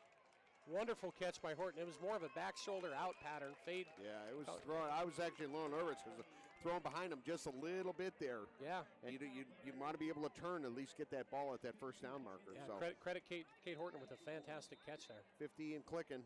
Double twins look. JD in the gun. Rolls to his right. And that's going to be picked off to the 20, 25, and good job to knock him out of bounds was Kenji Rowland. So number 22 for Boulder Creek, Dominic Wright, sophomore, comes up with a big play for the Jaguars. Yeah, because Pinnacle was definitely threatening there. So that had to have been a communication mishap on the route. Because a lot of the routes that are run by the Pioneers, and just it's timing. Somebody's got to go right instead of left, or vice versa. The receiver ran a fade route, into the end zone, and he was throwing more of a hook, like a 10-yard hook pattern, because the receiver wasn't even close. It was miscommunication. So Pinnacle defense, 38 seconds left. They're going to come out slinging. Boulder Creek is. Number 10, Mr. Johnson. Yeah, here comes Hendricks. I know older brother Gunther in Georgetown's watching tonight, hoping his little bro can come up with some magic here. So is he going to take a direct snap here? So are we going Wildcat? We might be. Yeah, Hendricks is a quarterback now. So it's going to be a handoff up the middle. Interesting. All right. I'm not sure. Are they just going to 33 seconds. Timeout taken. Trying to figure out strategy on that one. You got a flag out there, too. So a quick shout out to number 7, Greg Alley from Garrett. And to number Garrett, also to number 25, Clark Ray. Might be a student, I assume. Not sure who Garrett is, but Garrett, glad you're watching. So 33 seconds left. Here comes Rich back up to see us. 28-7. Clock's ticking. 28, 27, 26. And they're back to their normal formation. They got quads to the right. You may see him heave a long ball here trying to get to Johnson. Pinnacle's rushing. Here comes Greg Alley on a blitz. Oh, boy. And the screen pass is complete to Hendricks Johnson. He's up to the 40. Good job by that defense to hustle and to stop it. That's going to be it. That's going to be a wrap, I think, unless they burn a timeout. Alonzo Mai, number 31, a little slow to get up. But fourth or fifth completion of the night for Hendricks. So that's Jaguars' last timeout. 9 seconds left in the first half here, so they got one shot to go deep. They're at their own 40. Yeah. 60 yards away. Really, I take two guys. I take our fastest two guys and put them on Hendricks. Just follow him around. Don't let him go. He'd be a hard kid to go bump and run on, though, just because he's so quick and shifty. Rich, you ready for your interview in the halftime? I'm going to take a quick break before halftime. Okay. And I'll come yeah, up ready for the interview. Go take your break, Tim. So 9 seconds left. Again, folks, if you're looking for a shout-out, if you didn't see the whole broadcast, we've started this tradition, I guess, So family and friends and whoever you may be, fans, whoever from around the country. You know Tim's going to get like 3 jumbo hot dogs with a big gulp. That's what you say about me when I go to the restaurant. I gotta go take a break. But anyway, give me a text at 623-687-6003 if you'd like a shout out from the broadcast team. 9 seconds left in the first half. Boulder Creek's going to come out, and their sophomore quarterback, Bear Millisek, is in shotgun. Hendricks Johnson, their biggest and fastest weapon, is in the slot to the left, number 10. And they're going to try to set up a screen to number 21. It's a hook and ladder. Set up pretty well to number 20, and Pinnacle's going to stop it. Good job on defense by Quentin Powell, 23. And that will bring us to the end of the first half with the Pioneers up 28-7 over the Boulder Creek Jaguars. Hey, Todd, I like that call that Boulder Creek just made. Yeah. Right? Yeah. Don't go for the big long ball. Go for a play, execute it well, and go into halftime knowing that you know you can execute well. So, a couple things we need to bring up as shout-outs. This actually goes to head coach Dana Zupke. Last week, we haven't been able to do our broadcast in a couple of weeks, folks. So if you weren't paying attention or you didn't hear the news, I think it was last week or the week before, he was named the Arizona Cardinals High School Coach of the Week before the Chaparral game. And I think he was able to go. I'm pretty sure they take him out on the field and do all those fun things to recognize. But congratulations to head coach Dana Zupke for that. And congratulations to Marcus Libman last week for receiving the ESPN Player of the Game honors against Chaparral as well. And one more, quarterback Michael Sanders. So we're going to go way back in time. Let's go beyond to when we had, before Brian Lewerke, there was Michael Sanders. Michael Sanders, QB, named the RMAC, Rocky Mountain Athletic Conference Player of the Week while setting records for Dixie State and Utah. 527 yards passing. Michael Sanders, great job. So, Rich, are you ready? I am. Let's just give a recap of the first half. What do you got there? Well, first half 28-7 in terms of what it looked like. Well, defense overall, pretty good job. I mean, they had one drive where they had, I think Hendricks had 3 or 4 catches. But again, he's a leading receiver in the state for a reason. The kid's got talent. He's got 4 D1 offers. Be surprised if there aren't more that follow. So, certainly a big challenge. And speed on speed with Quentin Powell and some of those other kids. I mean, you got to love it. So, what I can talk about, Rich, if you're not quite ready? Are you about ready for your interview? Is she down there? Actually, I'm going to see if she'll come up and put a headset on. That'd be all right. Come on up. Come on up. We're right here. Yeah, we'll put a headset on this time. So we have the mother of quarterback J.D. Johnson. We've talked to her a couple times this year, and now we get to come get her live. So, hi there. How are you? Wonderful. I see where he gets his height. Yes. Okay, Mom, you might have volleyball player back in the day, a little basketball maybe? Basketball. Okay, all right. You were a 4 or a 5? Let me know which. Post or center? Post. You were post. Well, we did both. You were 4. Okay, I got you.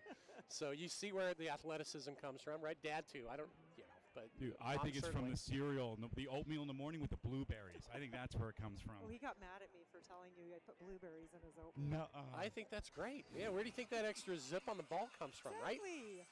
So So JD excited. We're excited to have him all of next year, and he's the quarterback moving forward, So was he nervous throughout the week? I mean, walk us through the week heading into this game. Yeah, I guess a little bit nervous. You're always nervous before a game.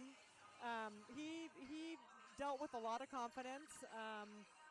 He has some groin issues right now, so we took him to see a few people. He saw the Cardinals trainer yesterday who really worked it, and it felt amazing when he was done with it. Okay. So that was good. They had a rain out day that they were in the gym in practice. Kids probably love that. It's not going to be quite as physical, and there's not things that you have to do, right? Exactly. So. I'm going to ask you just a step to your left, just one step to your left. There we go. Okay. We get you on camera even better. Awesome. You're on film the whole time. By the way, not just QB1 filming, but of course the broadcast as well. You love that, don't you? Love it. So the nerves, though, wasn't real nervous. Not doing too okay. bad. Yeah. So. Talked to him today, and of course he says, yeah, I'm nervous, but I'm doing good. Doing good. So the recruiting. Now we keep calling out. We've got U of A. South Carolina came in. Yes, Gamecocks. they did. Hello. Yes, they did. UNLV and CSU, right? Yes, that is correct. Okay. And then are there other schools he's probably talking to, or others that are showing interest, I would imagine? Okay. He's talking to the coaches at Oklahoma State. Okay. He's talking to the coaches at University of Washington. Huskies and the Cowboys. Yeah, All right. going up to watch the Huskies play Stanford next weekend. Okay. Saturday. So he's excited about that and to meet the coaches. And well, he's met a few of them, I guess, at a camp. But Okay. yeah, he's excited to do that. Trying to remember. Does he play hoops? Is he a basketball kid too? He is, but he's not going to play this year. Right. He's done. Right.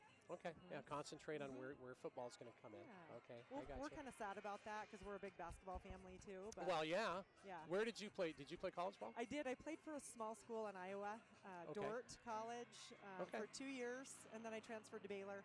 Graduated from Baylor, but didn't play. Just did intramurals at Baylor. So I have to ask, do you take him out into the driveway and is there a little one-on-one? Probably not anymore. Not anymore. But when he yes. was seventh, 8th grade kid, of course. you know, game's a horse or whatever. So, well, if he's a good son, he still lets mom win, I would imagine. He's competitive like we all are.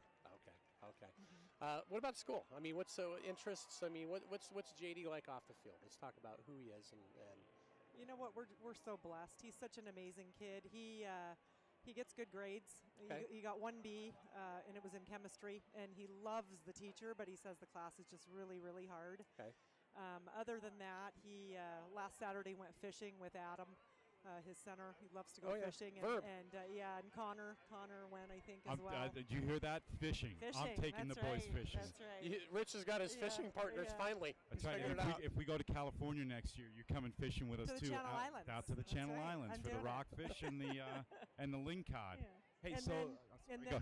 I was just going to say, lastly, Sunday mornings he goes to Bible study Okay, with very cool. actually a group of athletes. Okay. There's one from Saguaro and a couple other kids that go to CCV, and Ross Richardson, who's our campus pastor there, leads a Bible study for the athletes. Wonderful. Pretty Okay. cool. Yeah. No, that is. So, well, yeah. In fact, yes. So we just got some of these things. So, favorite TV show, The Bachelorette. I can't believe he put that on. I think that's a joke, gentlemen. I It's would, gotta be. I would say It's gotta be. Impractical Jokers because he is an That's an impractical awesome show. joker. Yeah, That's he an loves awesome that show. So, yeah, favorite movie, Rambo. Boy, he's going back in time. That's interesting, that's yeah. our days. Yeah. Going back, a little Sly Stallone. So, Mario Kart, Tom Brady. Here's what's interesting. Somebody was asking me about JD, to give some comparisons and with his arm and he's mobile, but he does kind of remind you more of the Tom Brady, the Drew Bledsoe, just the way that he plays, stands tall in the pocket. He'll escape pressure, go up, but he's always he's not looking to tuck and run a lot. He's looking to throw darts. He's a plotter. And that throw earlier, he threw from about the 47 of their own 47, and that you couldn't have handed the ball to Marcus better at the 5-yard line. Right. It's pretty, So, yeah. pretty catch and pretty throw. Yeah. Does he good buddies with the lineman, obviously verbalitis. He is. You yes, know. and Tosh Baker. Yeah. Tosh and all the attention Tosh is getting. You He's can't coach 6'9". fantastic. No. Yeah, I mean I think the whole offensive line could play in college. Yeah. I really do. Yeah, and It's he's come into his own too. I think since game maybe 3 or 4, Tosh, where he yeah. just lit it up, and he's been playing fantastic. yeah. So well, good. Super impressed. Well, wonderful. We're looking forward to the playoffs. We got good news delivered to us today. We get to cover all the games all the way up to the state championship, great. and then we'll be in the stands to watch as hopefully we take down Chandler or whoever it may be. Most likely Chandler. Yeah. So we'll be able to do this for the next 3 weeks, I guess. I hear we have a couple of home games coming up. We do. Yeah, we're seeded number 2. And on that note, going into the playoffs, Chandler's 1, we're number 2. And we're pretty far ahead of everybody on points. It's going to end up that way. So they're on one side of the bracket. We're not. In years past in the playoffs, we've always been kind of challenged with getting the tough side of the bracket. This year, clearly, I think we're the top 2 teams in the state. So if we both take care of business, there's a collision course, and that will be a game for the ages. It'll be Promise you. fun. Remember I the Jay love it. Sarah game? I remember. It's going to be very similar Yeah. to that. Cool. That type of structure. He'll be So, ready. All right. So yesterday, Tim and I called the JV game. Yes. We do that in the booth. We play music and do the overhead. It's a lot of fun. It's we get to do that for freshmen as well. So on the overhead, we asked JD. We said, JD, to the press box, please, JD. So he looks up at us, and we're like waving him up. So he comes up the stairs, and 10 yards behind him, here comes QB1, just racing right up after him. So he comes in, and we introduce ourselves. He met Eric. Eric runs the scoreboard for all home games at all levels. Okay. So he met Tim and I, and we talked about how we watched him since he was a freshman. and watching all the games, and how excited we were to watch him, and that we're the guys, if you're curious, who interviews your mom and finds out that he has oatmeal and blueberries for breakfast. So he looks at you know what? He was awesome, polite, looked at us in the eye, said thank you. It was so cool, and we just all we said was, we're really excited about tomorrow night. We're really excited about you leading the team in the playoffs, and we're equally as excited for next year. Thank you. He's such a great kid. We're very blessed. Like I said, he's got his stuff together, and I think he's focused, and I think he'll go places with that. So we did get to ask him a question. Which was what? Which was, what does JD stand for? Okay, did he tell you the all truth? Right, so it was actually Tim who's got all the bait on this. Todd, is there any way I can get absolutely. Let your headset on Tim here. I'm going to let Tim take this part over because he actually took notes, and JD had to spell it for him too. He did, Yeah, so his, and correct me if I'm wrong, he told me that his first name is Jurek, correct? For George, Grandpa. Yes. And his last name, or the D stands for Dix, pronounced D-I-X, but it's actually Dice for the 10th grandson. In French, it's the number 10, yes, Number 10. So he said he told me he was Latin. Yeah, so there you go. He's got to study the languages better. Jurek is Latin. It's a Jurek is derivative Latin. of George. Okay. So it was interesting how it all came about, and I was just fascinated by the whole, because there's family history there, and I think that's absolutely awesome. It is. His first name is David after his dad, Yeah, so David J.D. Johnson. Oh, yeah, pretty that's cool. right, David Yeah, J.D. there you go. So I'm curious, what was the inspiration for the JD? You know, we wanted to do something different. All of our kids kind of have unique middle names, and my husband and I talked about it. And, you know, for the first probably 18 months of his life, we called him David. And then we were living in Calgary at the time. JD was born in Calgary, Alberta, and my husband was coaching University of Calgary defense. And my girlfriend said, when you move back, because we were heading back to Arizona, she goes, when you move back, you got to call him JD because that's a football name. It is. So I said, okay, we'll absolutely do it. agree. I can't believe you told me his name is David because now I have to call him Well, David. you know what, Rich, he did say it was a middle name thing. You know, he did. Middle He said it was a middle name thing. But so you know what I did? I would pretty whisper. awesome. I'd go, hey, JD, and I'd whisper because I didn't want the boom mic to get us. Oh, yeah. Pretend like we were telling like secret stuff. It was really fun. He actually caught me. We were leaving. I was in the concession for the JV game, and we were leaving, and I was going to say goodbye to him just as you guys called him up. And he's coming. He's like, Mom, why are they calling me up to the press box? I'm like, how am I supposed to know? Yeah, no, he's a great kid. It was a real pleasure to meet him. Thank Very you. polite gentleman. Thank You know, you. I can see he's got a bright future ahead of him. So I think it was pretty awesome. So Yeah, thank you very much. he's going to be fun to watch. A lot of fun to watch. Good, cool. So, do you have a shout out to anybody? Anybody who's watching You know what? remotely? My mom and dad are in Mexico right now with my Aunt Laura and Uncle Ah. Ron. So hi, and Mom they and don't- Dad. it's a- Miss you. oh, Love they- you. 'cause They're sometime- watching it. That's awesome. Yeah, they're at the Where- marina. They're at the marina watching it right now. And my brother Jeremy and his wife Lauren and their two kids, Trent and Chloe, probably are watching it. And then my brother Jeff with his wife Susie and two girls. Awesome. with Let's me. make sure we give him Todd's cell number so they can text us. We can text another shout out back. There you Let me go. bring Love that it. up. Yeah, no, it's a pleasure. He's going to be a lot of fun Yeah, to watch. thank you. I mean, it Here really it is. is. Who is it? It's Grandpa. Who is it? Watching? George and Nancy DeVries. George and Nancy. I'm not saying the last name. You can say Okay. it. Todd, here's the number for everybody. This is Coach Todd Dixon. He's taking shout outs on his personal cell number 623 Cell phone bill goes 687 6003 623 687 6003. Todd's actually he's hungry for shout outs. Let's see. Have we got more? Yeah, we've got a couple more coming up here. So. Oh my God! I sent that number to like all my college that's buddies, funny. all my That's fraternity funny. brothers, That's funny. and I'm like, dude, just do whatever you want, just no cursing. Yeah. Yeah, 3 a.m. I keep my phone on, right? Beep, beep. Who's this? That's okay. That's okay. No, great kid. We're really looking forward Thank to you. watching him. So Thanks. take him home. Yeah. Challenge him to a game of horse. Sure. Keep his head level. Yeah. You know, come up with a Always. behind the back or a Yeah. left-hander There you that he go. struggles with. Yeah. So, And then report back to us next game when we interview at halftime again. Sounds good. all right. Thank you very Thanks, you much. guys. Yeah, Thanks you're so welcome. much. No, you're welcome. Bye. Thank So, you. Good stuff. So, hey, you can tell mom played a little ball back in her day. Huh? Oh yeah, it's a lot of fun. I mean, she walked up. I'm like, okay, JD's a big kid. Now I get it. Yeah. Oh yeah. Holy cow. So, good stuff. It's cool. I mean, you know, it's passing the torch, you know, that kind of thing. So it's pretty cool. No, it is. Hey, recruiting guys. Tim, received some information. I do. I want to cover some of the latest, with so offers. Let's talk about this. So Tosh Baker, huge news, left tackle, 6'9" kid. He's got UCLA. He's also got, I believe, UCLA and ASU, okay, and many others taking a look at him. But we got a list of some of the other kids. There are so many kids that are looking to play at the next level. Amlik Jutland, again, going up to NAU. He's accepted. He's going to go there. But teams with interest. So we talk about Drew Acor a lot, the number 71, the defensive tackle. Look at the list of schools he's talking about. Ohio Connections, Whittier, Geneva College, Denison, a number of them. Adam Verbalitis. Coaching out there at the freshman level.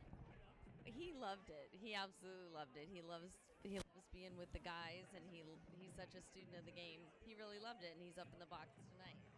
That's right. So for the varsity games, he runs the camera up there where they do the real time, or the I don't know what you call it, just in time to watch some of the plays, both offense and defense, and see where they can make adjustments right there. He's more defense, yeah. He does defense, and he spots for Andrew down there on the headset.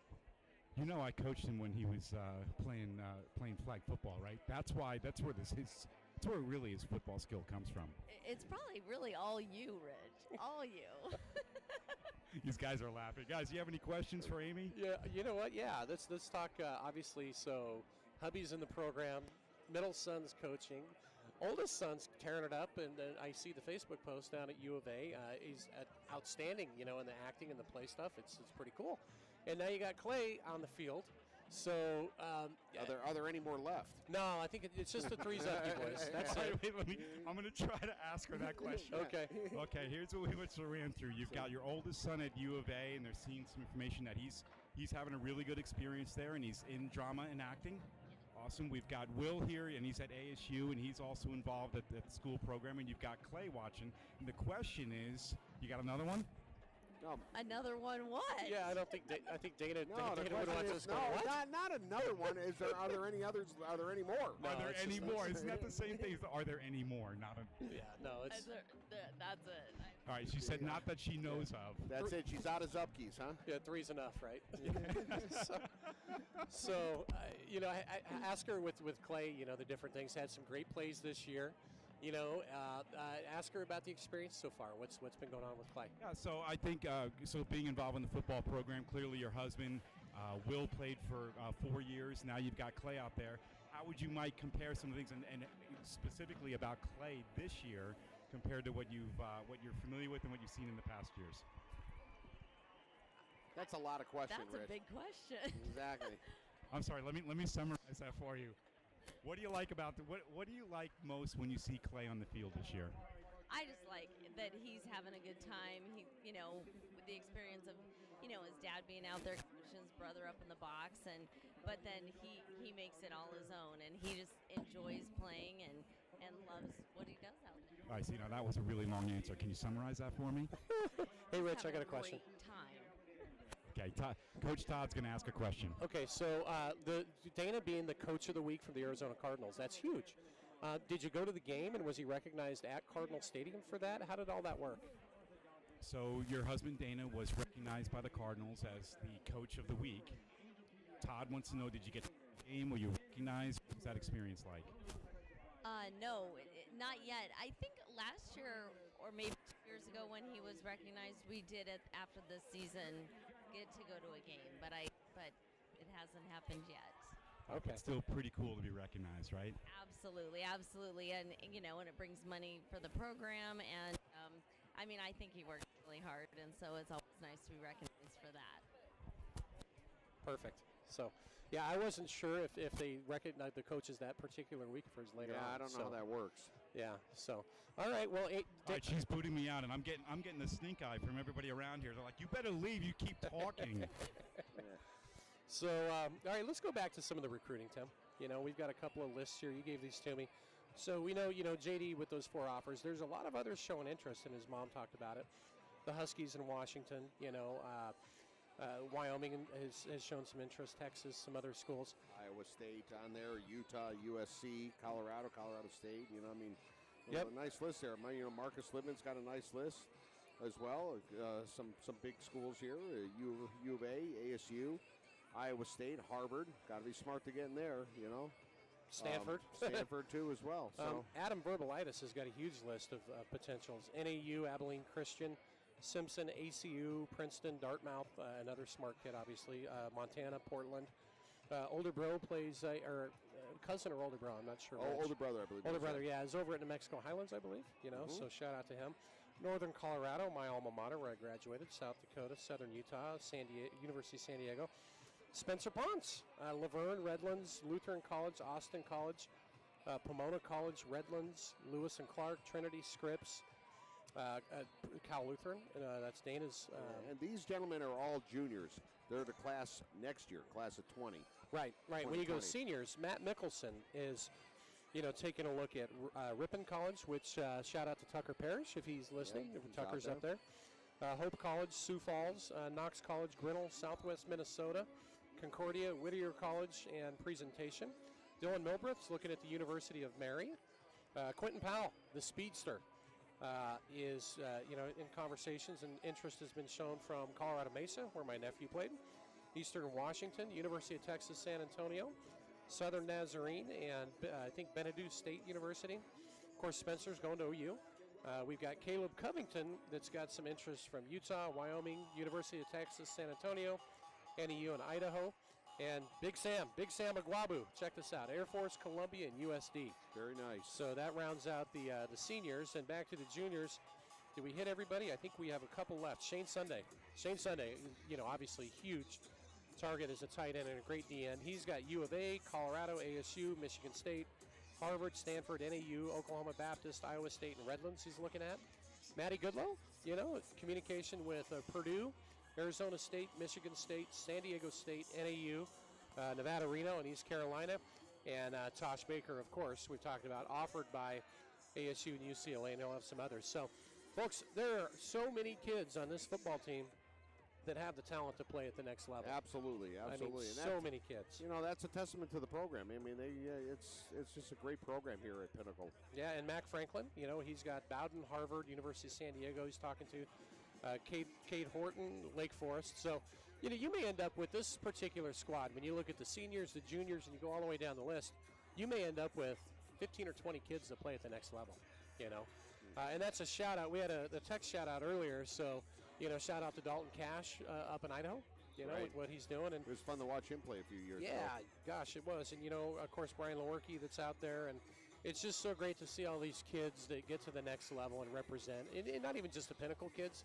I know so many of these Boulder Creek parents up here, I'm thrilled to see that, Gunther got up to Georgetown. He went down to U of A and then went to Georgetown and earned the starting job right away. Yeah, he's a heck of an athlete, so it's good to see that with all those kids. So, had to put the coat on. It's getting chilly out here. I love it. Battling a cold, and I love this. Yeah. Okay, shout out to Sean Barkowski. Great job. Grandma and Grandpa, let's go all the way up to Olympia, Washington, shall we? Thank you for watching. Let's see here. Shout out to the interview and you guys with JD's mom. Okay, that's just cool. He needs to look at Michigan. He would do well there. Thanks, guys. This is Drew Akers' Uncle John again. He wants him to go to Michigan. And here we go. Cousin Q, Quentin Powell from Micah, Aubrey, Amia, and Auntie Brienne, and they're in Erie, Pennsylvania. So another shout out. So cool to see these people all over the country. Absolutely. That are doing this. So, what do we got? 1:47 left, 28-7. First half, guys, what'd you think? Well, the offense is incredible. I know that Boulder Creek has time of possession, just like I said earlier in the game. And, Pinnacle strikes so incredibly fast. Even though we've got more points, that just tells you how potent the offense is. Well, 2 of our 4 scores were one-play drives. How often have we seen that this entire year? It's nonstop, with what goes on. A couple of records, Pioneer records that we're on track to break from previous years. Completions per game, we're averaging 20.2 completions per game, which is above 19.8 last year. Passing TDs per game, we got 3.7, above 3.5 last year. Here's the one I like, guys. QB rating single season, and that's a combination of JD and Spencer, and that is 135.3. Previous record was last year 125.6. And how about this? Let's do a shout out to the defense and the secondary.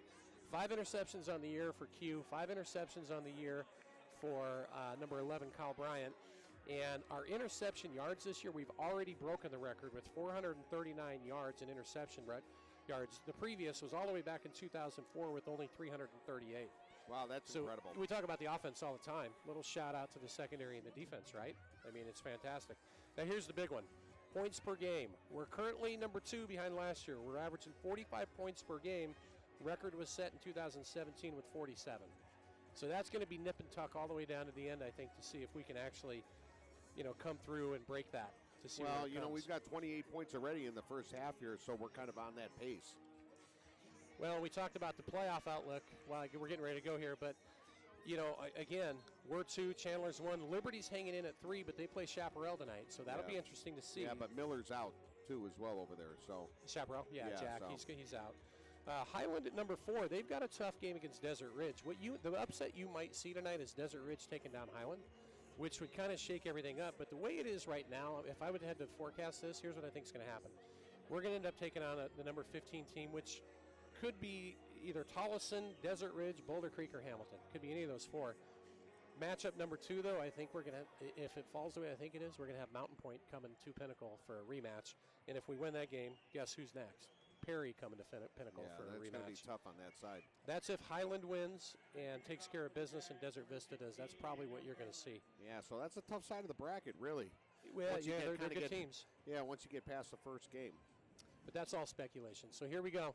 Boulder Creek to kick off in the second half. And they've got that bunch formation. Pinnacle's got kind of a bunch-look hands team up there. Let's see what they do here. You just never know what they're going to. Yeah, that's interesting. You've seen them pull a few things out of their hat already tonight, Boulder Creek. Good coaching job to get these kids prepped for that. Boy, that's a different formation with, the 3, 3, and 2. And they're going to go deep on it. And we're going to have a chance to return this. Look out. From the 5 up to the 10, to the 15, to the 20. Makes a move and gets up to, actually more 23, 24-yard line. And that was number 15 for the Pioneers. I don't have a 15. I'm not sure who that is. I don't either. I think it must be a kid that brought up. Yeah, I'm not sure who that is. So we'll get a number on that moving forward. There's, this time of year, folks, they start bringing kids up from. Right, and the rosters change, the jerseys change. It gets a little complicated the next few games. So apologize for that. Out comes J.D. Johnson, that powerful offensive line led by center Verbalitis, number 57. Odea, is it Odea? Odea. The right guard, big kid, 350. He's the right guard. The right tackle is number 77, and that is Milbreath, I believe. Dylan Milbreath, it is. Tosh Baker, can't miss him, 6'9" is your left tackle. And your captain, Matt Mickelson, number 7, is your left guard. Motion, JD under center, and it's going to be a handoff straight up the middle. And again, Kenji rolling, keeps those feet moving, and he picks up 3-4 yards just on sheer will. A little bit more than that, I think. I think about 7 on that play, but that's just right back to what was working prior. He got hit, that extra, you're right, Tim, I should have said extra 3 or 4 yards. Right. But yeah, overall a gain of 7. So bring up a 2nd and 3. Hey guys, number 15, Nate Hull, came up from JV. Nate Hull, He played yesterday, he's playing tonight. Beautiful. Okay, so 15 is Nate Hull. So JD in the shotgun. We're going to motion Cade Horton to the left. And JD's going to look down the middle. Throws a strike to Caleb Covington, who catches it at the 45, shakes and bakes all the way up to about the 47. Good hard throw and a great catch by, Caleb's got great hands. Number 1, Caleb Covington. So Nate Hull, number 15, talking about him a little bit now that we've got his number here. He was the return man last night. He had a big game last night. He was the one that caught the touchdown pass that won the game. Oh, beautiful. So 1st and 10 Pioneers. Quads look to the left. It's going to be a quick pop up the middle, again to Kenji Rowland, who's going to pick up maybe 3 or 4.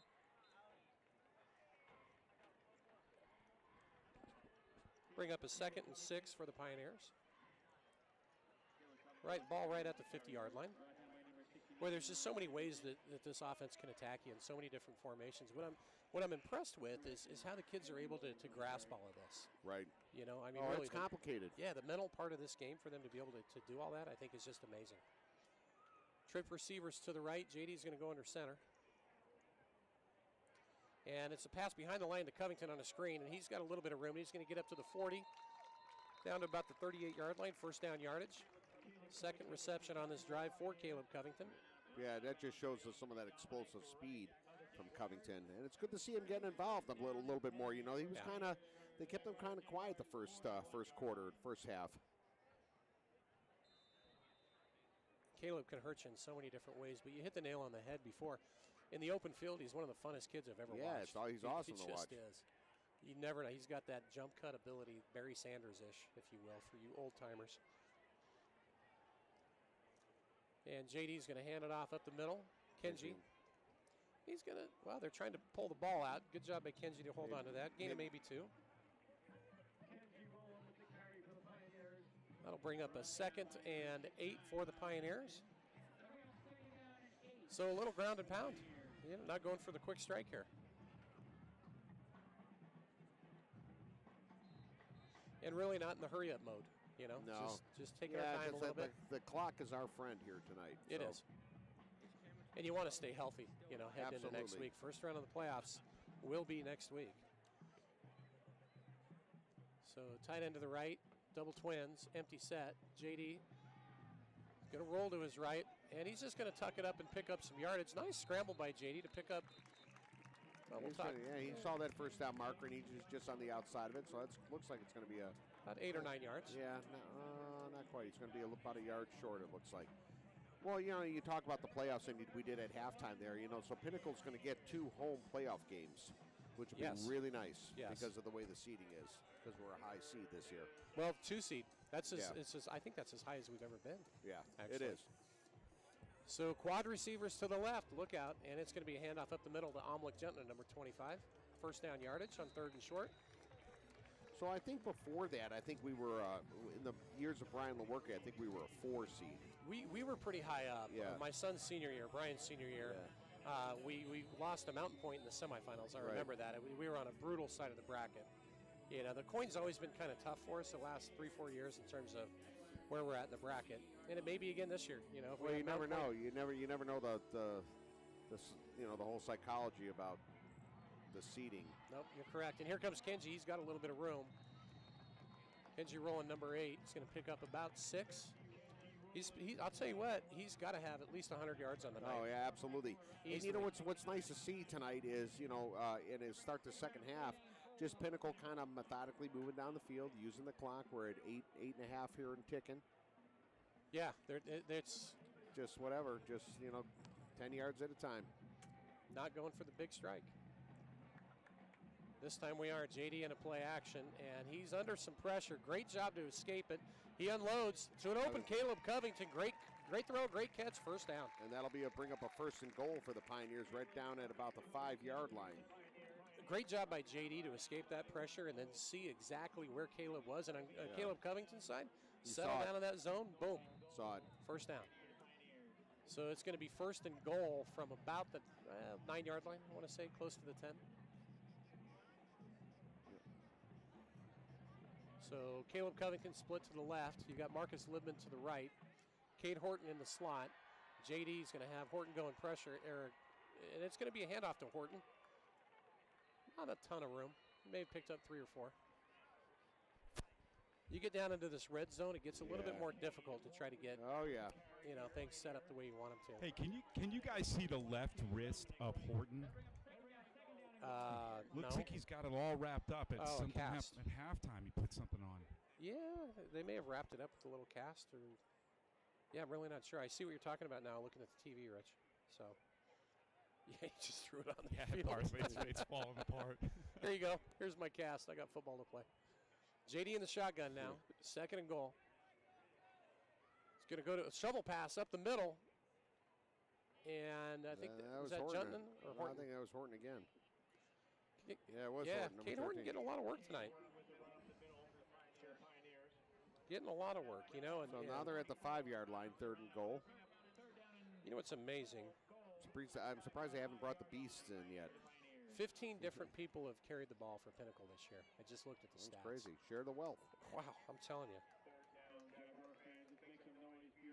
And they've had 19 kids catch passes. So 15 have carried the ball, 19 have caught balls. That's incredible. JD going to roll to his right, and he's going to unload. Wide open touchdown, Pinnacle. Great throw. Shane Sunday. 81, Shane Sunday. It was a beautiful move, planned all the way.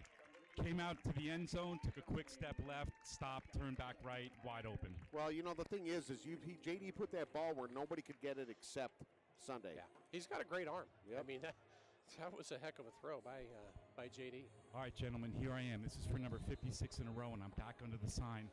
Clearly, Jackson, he's upset he's not here with me. I got another guy with me.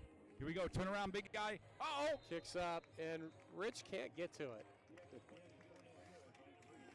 Rich, you got to work on your quickness there. That one was a little bit right. You just couldn't quite adjust. Jansen Malvik tacks one more on the board, so with 6:41 left in the third quarter, Pinnacle jumps on top 35-7. Couple of quick sponsor shout-outs here, folks, or at least one of them here. Big Blue sponsor, Barbershop Jack. At Barbershop Jack, you will find an atmosphere of old-school sophistication with modern amenities. We cater to the gentleman on the go, so stop in on your lunch break to get an old-fashioned straight razor shave or a top-of-the-line haircut. Or just stop in for a shoe shine, located at 5450 East High Street in Phoenix. Go to barbershopjack.com for details.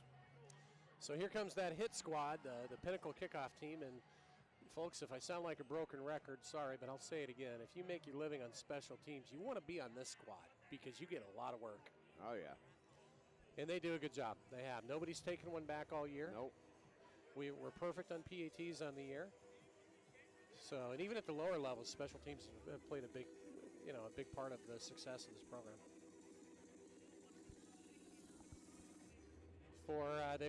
They do have Hendricks Johnson deep, number 10 on the left. They've kicked away from them all night. They haven't given him a single opportunity. They're going to kick it short again. Ball's at the 23 to the 25 and up to close to the 30-yard line. That's number 3 for Boulder Creek, Ethan Burtz, I believe. So here comes that Pinnacle defense. Cooper Dirk, number 27 on the tackle there for the Pioneers. Good job of coverage down the field. Safety combination for the Pioneers is 20 Trevor Crawford, number 11 Kyle Bryant. Of course, you got Quentin Powell at corner and Havner. Havner's 28, Powell 23. Linebackers number 27, that is Cooper Dirk. Done a good job in there, along with Maya 31 and Juntman, number 25. So Boulder Creek's going to come out with twins to the left with Johnson split to the left. And it's going to be a handoff up the middle. Decent yardage. Dirk, 27 on the tackle. Pretty decent run from number 26, Lamar Beard, senior, 6'3", 190. You know, I was watching the matchup here with Q and with Johnson here on the one side on It's that fun last to watch, play there. isn't it? Because Johnson sets up in a slot position, and right after the ball's snapped, he moves out to the wideout. Yeah. Oh, they try to motion him and get him some room. Another handoff up the middle. And good job by that Pinnacle defense. Who was that? Man, that's a great hit. 2 of them, actually. Big man, number 52. Aquabu. Big Sam. He hugs him and says, I don't think so. You can go backwards now, sir. He's like, he's saying, are you really running this right at my gut? Yeah, I don't think so. 3rd and 4 for Boulder Creek. Acor 71, Big Sam 52, anchoring the inside of that D-line for the Pioneers. Here comes a blitz, Cooper Dirk around the right-hand side, and Boulder Creek guessed right on the play call and picks up a pretty good chunk of yardage. That's going to be a first down. Yeah, it's Crawford, number 20 on the tackle. Yeah, Lamar Beard getting a lot more work. He's senior, 6'3", 190. In at defensive end, you have Russell Johnson, number 9 at the right. And, of course, I believe that's Clark Ray on the other side, number 95. So first set of downs for Boulder Creek. Sophomore quarterback Bear Millisek in the shotgun. And they're going to go heavy left here. And a handoff right up the middle. Good for maybe 3 yards. That's tough for Boulder Creek to run that up the middle there. It is. You know, they're down 28. They're getting a couple yards at a time, but they're... Yeah, they're down 28 points, and there's 4 minutes, 53 seconds left and counting in the third quarter. You know, if they take 10-minute drives, they're never going to get there. No. But to be fair, I mean, we've held them to 7 points. Pretty good offense. Absolutely. Extremely good receiver. Talented young quarterback in Millisek, but he is young. He's a sophomore. Twins to the right, Johnson in the slot. That's what to look for. And it's going to be play action, and here they go. They're going for Johnson. Too deep. And Havner on coverage. Oh, no, it wasn't Johnson. No, it's number 21. 21. That was Salerni. Yeah, another senior, 5'11", 160. You know, that's Milasek's just going to his timing is just going to get better and better as he good starts arm. to mature in that quarterback position there. Yeah. He can heave the ball, though. We've seen some beautiful throws by him tonight. You know, that flag pattern earlier in the first half was really nice. Pure spread look. Trips left, Twins right. Look for the right side. Johnson in the slot. And Pinnacle rushes for Milasek. Keys over to the right. He completes it. And going to be shut down pretty well. Yeah, only going to be a gain of about 3 on that play. Really nice job. Was that... so it's going to bring up a 4th down, just short of midfield. That was Gentner, I believe, on coverage in the Yeah. flats there. So 4th and 6. And they got the punting unit in, but they're at midfield. I would not be surprised if they try another fake. They converted a fake in the first half. So Q and Libman back deep for the Pioneers. And he does get it off. He punts it. High punt. I'm not sure there's going to be a chance for a return here. Takes a Boulder Creek bounce, and it's going to get all the way down to about the 14, 13-yard line. Yeah, like Rich says, just where we like it. Right, Rich? That's right. Yeah. What we really like is 3rd down and 23. That's when we're at our best. It seems to work for us, doesn't it? I'm quite sure that's not in the game plan, but yeah, it does. So the Pinnacle offense getting another chance with a 28-point lead late in the 3rd quarter. So shout out to, again, everybody that's watching across the country. I think we've had 10 or 12 states tonight. Give one final shout out. If you want to have us give you a shout out, give me a text, 623-687-6003. Pinnacle offense out on the field. JD's going to come under center. I think this is the farthest we've been pinned back. It is. And it's an empty set, but we run out of it. It's kind of a unique formation because there's no back in the backfield. Right. They're wing backs, if you will. Right. And there's quick pitches, and I think that went. Got a couple out of that. Kenji Rowland, yeah. Well, we lost a couple actually. It's going to be 2nd and 12. And this might be maybe Coach Mike Brown, Doc Brown is just looking for some different formations. Test some things out heading into the playoffs. What's working, what doesn't. This time JD's going to go into the shotgun, and we're going to go with a double twins look with a tight end. Boulder Creek rushing 4, and they do blitz a linebacker. They got 5 coming. And plenty of time. Great protection by that offensive line. It's complete to Cade Horton, and he gets all the way up to the 38-yard line. First down, but credit that offensive line for giving JD time to throw, and credit JD for a great throw and a great catch. Horton was wide open across the middle of the field. Cast, no cast. Maybe that's just so JD can see him a little bit better. What do you think, Rich? I think he's got a big magnet in there. I saw JB sticking a magnet in the seam of the ball, and then they put another magnet in his cast. That's not good. We just painted orange or something. No, we learned that from the Patriots. There you go. So double twins look, single back, motion, and it's going to be a handoff up the middle. Kenji Rowland again makes a nice cut to the outside. Boy, all that extra effort. He really does. He after first contact, he either jukes and jives or basically carries people for an extra 5 yards. Kenji Rowland really having a strong game from the running back position. So ball to 45, 2nd and 3. You love 2nd and 3 because it gives you a chance, maybe, to take a shot. Yeah, midfield. Or maybe they continue the ground and pound. JD under center. Covington way out to the left. Yeah. Horton's going to go to that side. Little counterplay up the middle. Not a ton of room, but good effort. Going to be short of the first down by about a yard. I think that was Covington. No, it was Rowland. Yeah, Covington was out to the left. Yep. So Kenji Rowland's certainly been the feature back, and what's good about that. Doing a fantastic job, too. He really is. And what's great about that is you can save Maya, number 31, and Juntner, number 25, for defense when you're able to do that. Yeah, absolutely. And QB sneak. J.D. Johnson, big kid, by the way. There's a flag on the play from all the way on the other side. False start, possibly. Could be. There was some moving around there on the line. I'm not sure who was moving, but. J.D. 6'1", 195, so pretty good size QB. No, not J.D. 6'4". Is he 6'4"? 6'4", 195. Oh, wow. I've got an old roster then, I guess. Yeah, 6'4". You go off the website? I go off of Max Preps, so I guess you go off. Yours is, okay, 6'4". Well, after meeting Mom tonight, I could see why. There you go. First down, set it down for the Pioneers. What was the call? That was against Boulder Creek, but what was it?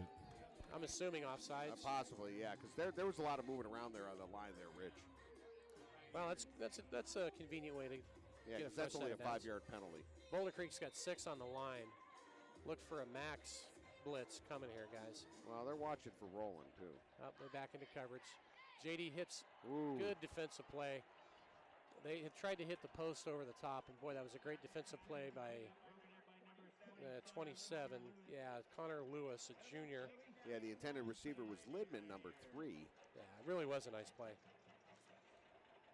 So here we are, 2nd and 10. JD. It's going to be in the shotgun. Again, it's spread formation look. You got 2 wing backs, no tight ends. And Boulder Creek's going to blitz. JD on the option to the left. Here comes Kenji rolling around the corner. Look out. All the way up to the 39-yard line. Maybe a yard. I love the play design. I really do. 2 yards short of the first down. They're going to mark it right at the 40, I think. I wish the Broncos and the Cardinals coaches would take a cue from how creative these offensive it's formations great, are. I love it. They really mix it up, and they really kind of shovel that ball around there. A lot of different options. The flux capacitor is in full force tonight from Coach Doc Brown. Double split look, full house look. We got Mickelson in the background, or in the back. What'd you call him, the refrigerator? Is he the mini fridge or the fridge? The freezer. He's the freezer. Okay. So he's going to plow the road, and he does a fantastic job of it. That's going to be first down yardage. When you saw him engage, when you saw Mickelson, number 70, engage, I don't know if we can get a replay on that.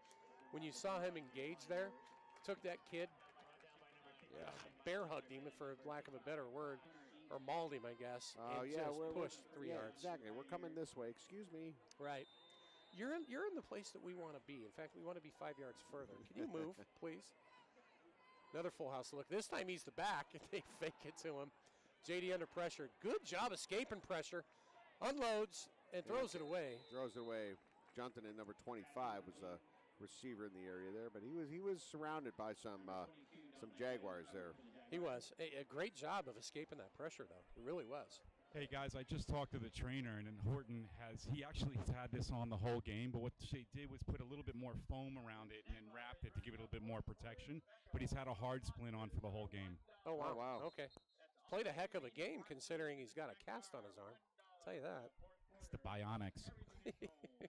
Technology, right? I'll defer to just a tough kid. That's what I'll say. So 2nd and 10 for the Pioneers. I've been impressed with JD tonight. He's looked good. Got 9 seconds left here in the third quarter here. Yeah, it's been more of a ball control quarter. You know, we've won the battle 7-0. Not a lot of fireworks. It's going to be a handoff over to the right-hand side, and this time we've got Omlik Junton. Makes a nice shifty move to the left, and he's going to pick up 4 or 5 tough yards. And that's going to be the end of the third, where Pinnacle's on top 35-7 over Boulder Creek. One of our Big Blue sponsors this year is Wright Toyota. We're going places you've never have been before. Our commitment to customer service is second to none. If you're in the market for a new automobile, come check us out. We have an inventory of new and pre-owned cars. The right price, the right selection. Please visit Wright Toyota at 7701 East Frank Lloyd Wright Boulevard in Phoenix. Let's go places. Wright Toyota, Big Blue sponsor, Pinnacle Football. Well, and we didn't announce this, folks, but last week with the victory over Chaparral, we wrapped up our district title. Yeah. So title number 1, right? Yeah. So Because even if we lost tonight and Liberty won, but it wouldn't matter because we beat Liberty. Right. So and that's like the 4th or 5th year in a row or something like that we won? The only year we didn't, 2 years ago when they reclassified everything, and I called it the Super 17, they created that monster division where Pinnacle was in there. That's the one year we didn't because we got stuck in with some pretty talented teams, and we were extremely young. The team went 5-5 that year. We still made the playoffs. Right. But it was, the sophomore year. For the current seniors, it was their sophomore year. So 12 minutes, football minutes, I guess, if you will, away from finishing the regular season 9-1 and heading in as the number two seed, most likely, into the playoffs. Unless Chandler loses, but that's kind of unlikely. That would be the upset of the year. Hamilton's a little bit down this year. Yeah, 3-6. So, split backfield. JD in the shotgun. Twins right. Boulder Creek rushes forward. JD looks left, unloads. Great pass, great catch. Shane Sunday still on his feet. And he's going to lean forward to get that first down. That was on a third down play, too. Great effort by Shane Sunday to get that ball across the first down markers. Absolutely. So, Pinnacle's methodically moving the ball, using the clock. Not trying to just rack up the points here. Now look at this. Dylan Milbreath, number 77, is split to the right. Okay, so and you got Taj Baker, 6'9", over here as well. On the left. And it's going to be to Covington. Quick screen. And good for 5 yards. I can't remember what they call that formation. They told me at some point. Yeah, so you've got, 4 to the right and 3 to the left and 3 linemen. Yeah. I mean, Taj Baker, number 79 at 6'9", 250. Split wide to the left. I mean, come on. I'm loving this. It's just a jump ball at this point. Well, no, he's not eligible, though, because he's on the line. So the 2 inside tackles are not eligible. They're just like linemen that are split out. But same thing over here. Kate Horton gets the screen pass. Good effort and a somersault forward for the first down for Kate Horton. Yeah. He's had a lot of receptions on the night, too. Yeah, he's done very well. They spread the ball around so well. I mentioned this earlier. I want to bring it up again. 19 kids this year have caught a ball. 15 kids have ran. Here you go. Check this one out. The flux capacitor's got steam coming out of it. What is this? For a defense, you just don't know. You don't know what to do because now you got 3 guys on the other side. What in the world are they doing? This is kind of cool. Okay, and they're all coming after him, of course. He's going to throw it up deep, and it's intercepted. Okay. All right, well, we gave it a shot. Yeah. Wow. Well, the thing is that you've got the center there. You got 2 guys rushing. You've got nobody blocking. Yeah, nobody. 4 linemen to the left. So you've got roughly 2, maybe 3 seconds to unload the ball, if that. The flux capacitor blew a gasket on that play. That's okay. It's all right. Brett Wagner on the interception for Boulder Creek, junior, 5'9", 160. So Boulder Creek takes over. They're fourth quarter, they're down 28. They're going to have to start slinging it if they want to have a chance here. And they've got Hendricks Johnson at quarterback. They're going to start running the Wildcat.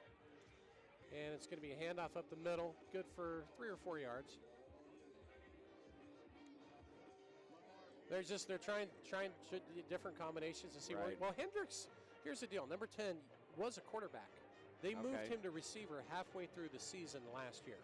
Okay. So he wasn't always a receiver. He used to go to QB camps with J.D. Spencer, all the kids, Yeah. So, and his older brother, of course, is a QB. So he knows how to play this position. Trust me. Handoff up the middle. And fumble. First turnover of the game. And I think Boulder Creek. Oh, they got it back. Okay. Have there been any interceptions? I don't recall any interceptions. No, well, JD's been picked twice, but that last play, I don't know if that really counts. JD did have, so there's 2. You're right. We haven't taken the ball away, though. That's what I was thinking. So that's going to bring first down for Boulder Creek. 10 minutes, 10 seconds, and counting left in the game. Of course, Pinnacle up 35-7. Craig, if you can hear me, I don't see the score on the screen on the TV, so I'm not sure if the folks at home see it. Johnson in the shotgun. And a late addition on the line. Trips to the left. And he's going to hand off the ball again up the middle. Big Sam is there, though, to help take him down. Number 52 on the tackle. Okay. That'll bring up 2nd and 8. Well, like you said, Tom, this isn't going to get them there. No, and they're hoping they get in. If they do get in, they're going to either have us again or Chandler. Right. Because they're going to be a 15 or a 16 seed. So, next week's going to be tough for them no matter who they get. Hendricks Johnson again, now playing quarterback. And he's going to keep it himself and run around the left. Boy, he does have some speed. Look at this. 45, 46-yard line, first down yardage. Somebody caught him from behind there. Was that number 7? Greg Alley. Greg Alley. Did you see him get around that edge, though? Yeah. Holy smokes. Hey, guys, it's Rich. I'm on way over on the south end of the visitor stands. Okay. If you look to your left, Todd, you'll see me. Gotcha. And guess who I'm here with? Who's that? Luke. The Force? Use Oh, no, the he's Force, at the camera. Luke. He's down there by the camera. So he's Yeah, he's down there by the camera. first. There we go. So 1st and 10 for Boulder Creek after Johnson kept it. So now they're going to try him on the ground. He can't throw, though. I'm telling you. Great job, middle Pioneer defense. Good tackle in the middle. Number 91 for the Pioneers. So Yeah, Tim and I got Rossi. to. Michael Rossi, great job. Sorry, guys, but Tim and I got to call the JV game last night. We watched Luke in as a linebacker. Hey, what was it, Luke? Fourth and goal. Oh, and he knocked one down. He did a And phenomenal just play. jumped in the way, knocked the ball down, and turned over on downs. It was awesome. Very good, Luke. 2nd and 7 for Boulder Creek. And a fumble. Ball's on the ground. Johnson picks it up, runs around the left end, and salvages what he can out of the play. Good hustle by the Pioneers, and we've got a Pioneer down. Boy, we just don't want any injuries at this point. Trainers are coming out on the field. Not sure who that is. I wasn't either. They're starting to shuffle some other kids in and out here, so we'll have to keep an eye out on numbers. Luke, I am your father. Oh, boy. Rich So the is getting Star bored. Wars reference. Folks, if you're trying to wonder what this is all about, That's that was number 91. That was Michael Rossi. Michael Rossi. He's okay, good. He just got the wind knocked out of him. Going to bring up a 3rd and 7. But we've been giving our camera guy Luke a hard time all year. He's a Yeah, JV Luke- linebacker, running back. You know, And does a great cameraman, job. he does everything. So we've been giving him a hard time as Luke Skywalker all year. Yeah, Luke Dupree. It's going to bring up 3rd and 13 from Boulder Creek's 43. They need to get to our 45 for a first, so let's see what we can do here. Got some new numbers in. And they go back to their traditional with millisecond quarterback, number 6. Here comes. And boy, Maya. they got him under pressure. Wow. And good job, Big Sam Akwabu. finished it.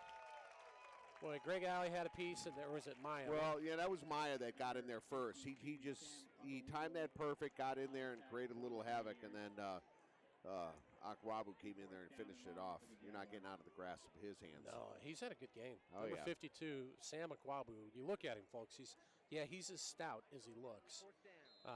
Just a big kid, great player for us. 300. Yeah. Well, 280, you say round up to three, No, I three got donuts. 3. Right there. At 300 pounds. Punting situation, and their punter gets off a pretty good one. We're going to have a chance at this one, guys. Q. So here we go. Q, fastest kid on the field, 40, up to the 45, up to the 50, has a little bit of room, tries to cut up the middle, makes a guy miss, gets all the way down to the 44-yard line. Yeah, so he got all that back. So you watch Hendricks Johnson and his speed on the other side of the field. Then we get we get Q, Yeah. and you can understand why I say two fastest guys on the Right. field are those two. Well, Fun to watch. he got all that back. That ball got right back to about the original line of scrimmage. Yeah.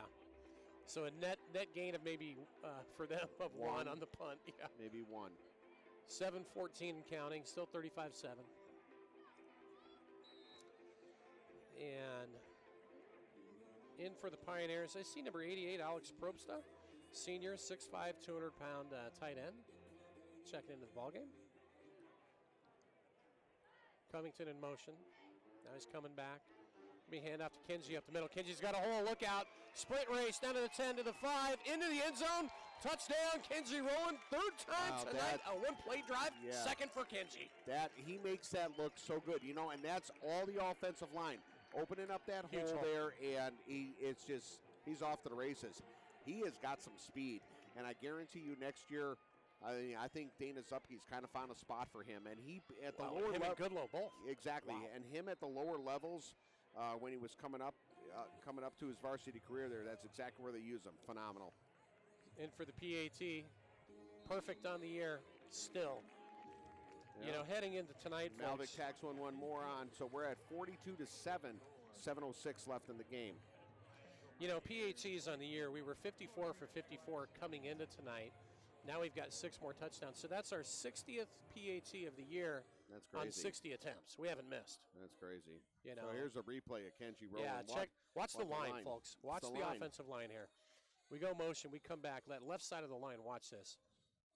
Plow the road, plow the road, plow the road. There wasn't anybody within 3 yards of Kenji. And then by the time he got 5 yards down the field at what we call the second level, there was nobody close. And then all he had to do was turn on the jets. Exactly. Very, very strong-legged young man. So you can see the power there. What a great job. Left guard is Matt Mickelson, number 70. That's the team captain. Of course, the left tackle, Tosh Baker. He's the 6'9", 250-pound kid that just picked up offers from UCLA and ASU. And then the center, Verbalitis, did a great job.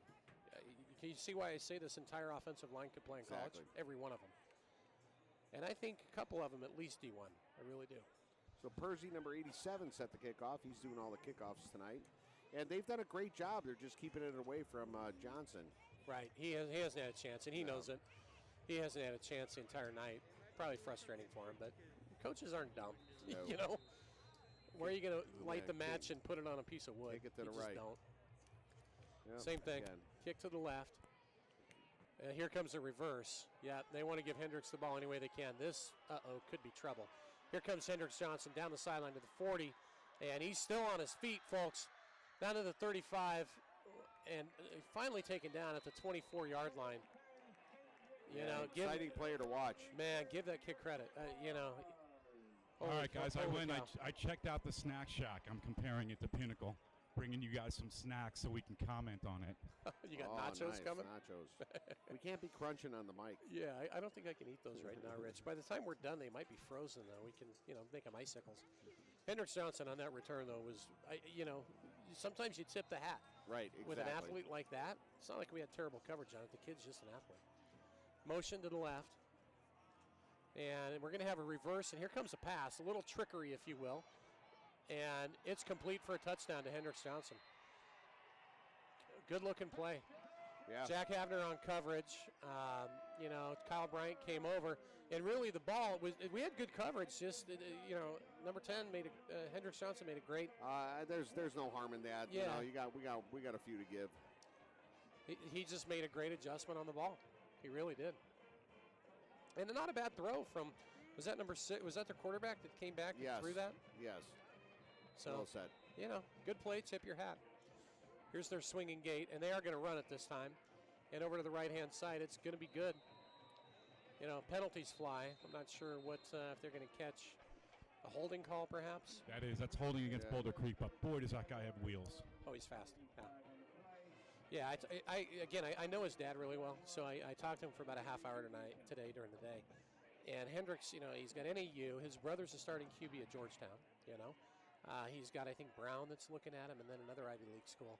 So he's a smart kid, too. But he said he was clocked at 4.47. That's crazy. That's fast. Yeah. That is fast. And you can see on the field, this is grass. This isn't turf. This is grass. Right. That's like Bo Jackson fast. It's Didn't he quick. run a 4.4? Well, him and Q, man, I want to see a foot race. I want to get Quentin Powell and him together, and let's just do 3 or 4 foot races. It'd be fun to watch. Don't spill that all over my little work area there, Rich. So here we are for the 2-point conversion again. They're going up top, and it's no good. The receiver, number 3, fell down, and that is Ethan Burtz. 6:44 left in the game. Pinnacle on top, 42-13. Oh, speaking of quarterbacks catching touchdown passes, did you see Brian Lewerke get the Philly special last week? No, I did not. Against Michigan? Yeah, shout out to you, Brian, if you're listening. The whole Lewerke family, actually. But Brian, basically, the Philly special. Wow. Philly special and wide open, just right there. It was perfectly executed. It was a tough day for the Spartans. Brian was nursing an injury. They've had a tough season. Yeah, they have. But they've got a tough schedule, too, though. Tough schedule. The offensive lines had some issues, and Brian's shoulder wasn't 100%. But I saw the interview. He won't use that as an excuse. But I think he caught his first collegiate touchdown. That's kind of cool, right? So 42-14, and Pinnacle's punt return team gets to get out there. We see, speaking of speed, number 23, Quentin Powell. And Kick return team. Kick return team, sorry. And Caleb Covington, number 1. That might be your fastest and second fastest kids on Pinnacle's team. I'm not sure who number 2 is after. They're gonna try an onside kick here. I would be. And here comes the singing. 6:44 left. Told you, man, we're at Fenway Park right now, baby. Bring home the World Series. You know what? Here, actually, sorry. I was going to say onside kick. Wouldn't you think? I would think so. Sorry, Rich. Quite all right. Hands team is out there. Coach Ardall, special teams coordinator, is gone. All right, boys. Yeah, they still might do it onside. I mean, at this point, they're down 29 points, so they need 5 scores. Yep, here it comes. Great job, Shane Sunday. What a fantastic job on that onside kick. Kids at home, if you're watching this and you played kick return and at the younger ages, watch what number 81 just did. Yeah, you got to go get it. You don't wait for it to come to you. You go get it. It's going to be exciting. We've got Sunday back also. You know, he's only a junior. Tells you how strong this team is at the junior and senior levels. Right. When there was only one kid that was a sophomore that really started the year, Anthony Franklin. Right. And then you look at the records at the younger levels. Undefeated JV and only 2 losses at the freshman. That's really kind of remarkable. Kate Horton in motion. Give me a handoff. New player, number 14, over to the right-hand side. Tito Morales. Yeah, there you go, Tito. Wide receiver, defensive back listed on here, but. And Faturos, number 16, coming into the game.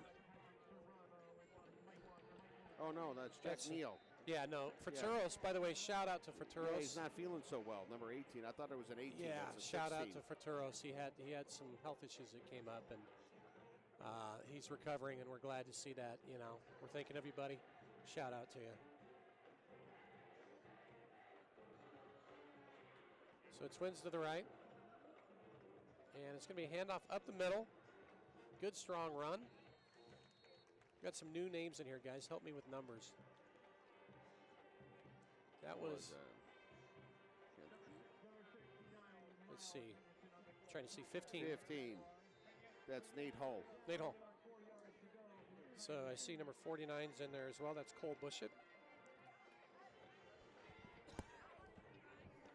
And Tito Morales, number 14, set him. Zane Hayes, number 90 in there. So Cole's the QB that threw the touchdown at the JV level. Coach Eric Ardall and I used to coach junior high level kids with his uncle Dan Padilla, actually. Okay. Little inside connection. So who are some of these new kids? Number 68, I see you running over. Let's see if we can do some shout-outs. Cooper. Yep. Harrison Cooper. That's actually my dentist's son. Oh, is it really? Yeah. Well, that's kind of cool. Yeah, it's pretty cool.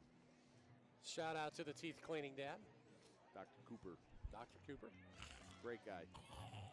Who else do we have here? What was that, Rich?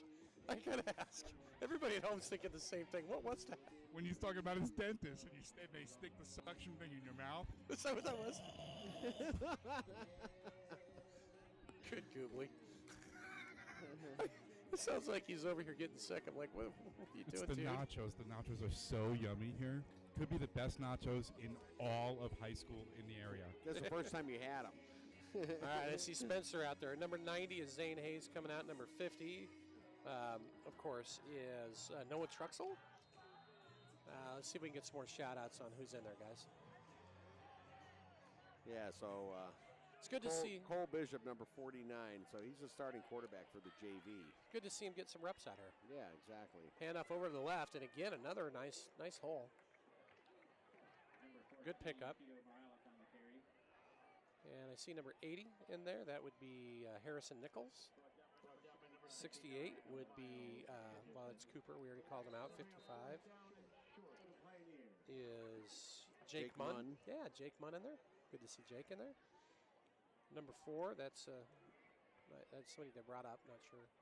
Or 14, excuse me. And we go straight up the middle on 4th down, and that's going to be good for a first down, I believe. It is.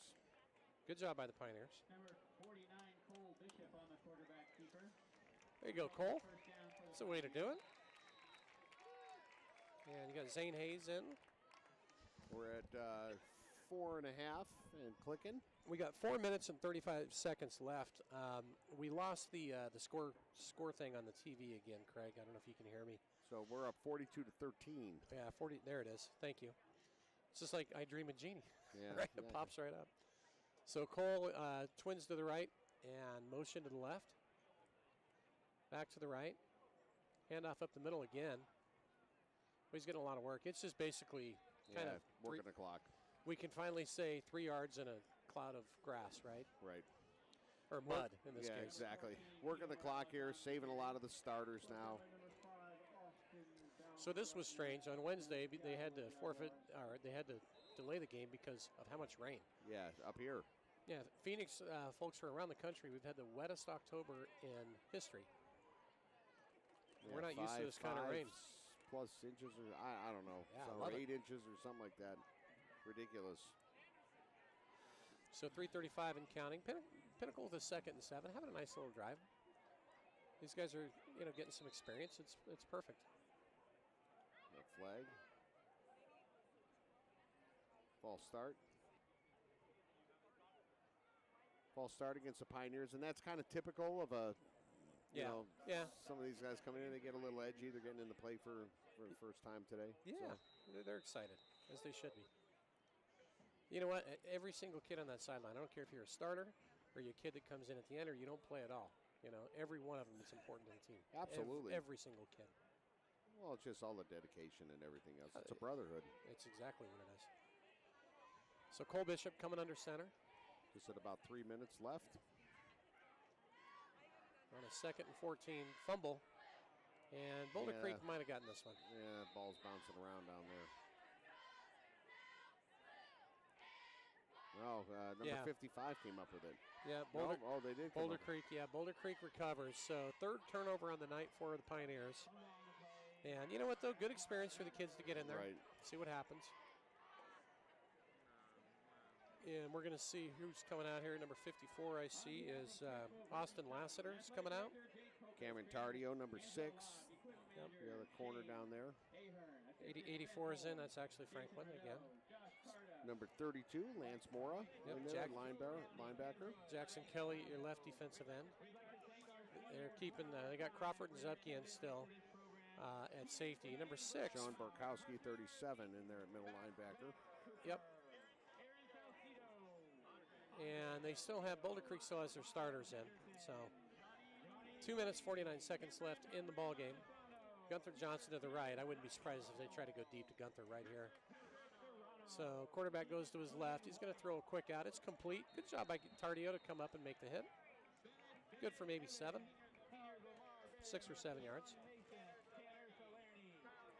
He gets out of bounds, so the clock stops with 2:43 left.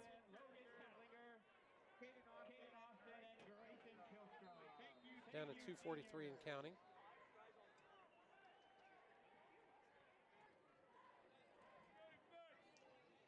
And up, fumble. We're going to get this one back. The ball's still on the ground, and I think the quarterback covered it up. Yeah, big loss there. Yeah, loss of about 10. Millisec. Just got a text. Shout out to Michael Sanders, Dixie State RMAC Player of the Week. Yeah, we mentioned that earlier. He is the QB that started the college QB trend at Pinnacle. Right. There's Sanders, then Brian Lewerke. Now you got Spencer. Now you've got JD. So it's going to be 4 in a row. Right. Absolutely. And shout out to, let's see. 49, never mind. It's Cole Bishop. That was internal text. Sorry, guys. So 3rd, and we'll call it 20. Millisec is back. They're going to set up a screen, and it's incomplete. Dropped. Yeah. So everything's starting to kind of fall apart here a little bit here, folks. So we got 2 minutes and 1 second left in the game here. Again, Pinnacle on top, 42-13. I just saw a great sportsmanship thing, and I want to show this out. Hendricks Johnson, number 10, and Jack Havner, basically patting each other on the back. Hey, good job, great game. And they've battled all night. Yeah, oh yeah. You love to see that sportsmanship out there. So they're going to go for it on 4th and 20. And here comes a blitz. Oh, he escapes it, though. We're going deep. Look out. It's the Hendricks. Almost. Oh, he almost pulled that one in. Wow, Tardio on coverage. Great pass, almost reeled in. He tried to do the one-hand stab on it. Pretty good throw. Did you see that sophomore? Where'd that sophomore throw that thing from? Yeah, it was almost 35 to the 20. 45 yards. Yeah, that not bad. You know, Clay Zupke was back there on coverage as well. So Boulder Creek turns it over on downs. And, you know, next week, folks, we are going to be broadcasting next week, so we are going to be live, so make sure you join us next week. And the week after that, we've got the rights to the next 2 games. I know that for a fact. Yes. I won't be joining you, so it'll be Todd and Rich. I'm going to be down calling the game live over the stadium. So I'll miss out on some of the camaraderie, but we'll give shout-outs to you. You'll hear Tim in the background. Yeah, there's plenty going on in the booth too. So I've had to do that before. Yeah, it's fun. In years past, when you couldn't do it, I think 3 or 4 times I've had to do the stadium announcing. It's tough. So here we go. Cole Bishop hands off up the middle, and it's going to be good for about 3 yards. I want to say. Who was on that carry? Number 16. 16 there. So that's Jack Neal. Jack Neal. So again, next week we do not know who we're playing. So if you want to see who it is, you do on AZ365. AZ365.com. I think it starts at 8 o'clock in the morning tomorrow. You can go on that website. You can check it out live. I'm sure the bracket will be posted on Pinnacle site too as well.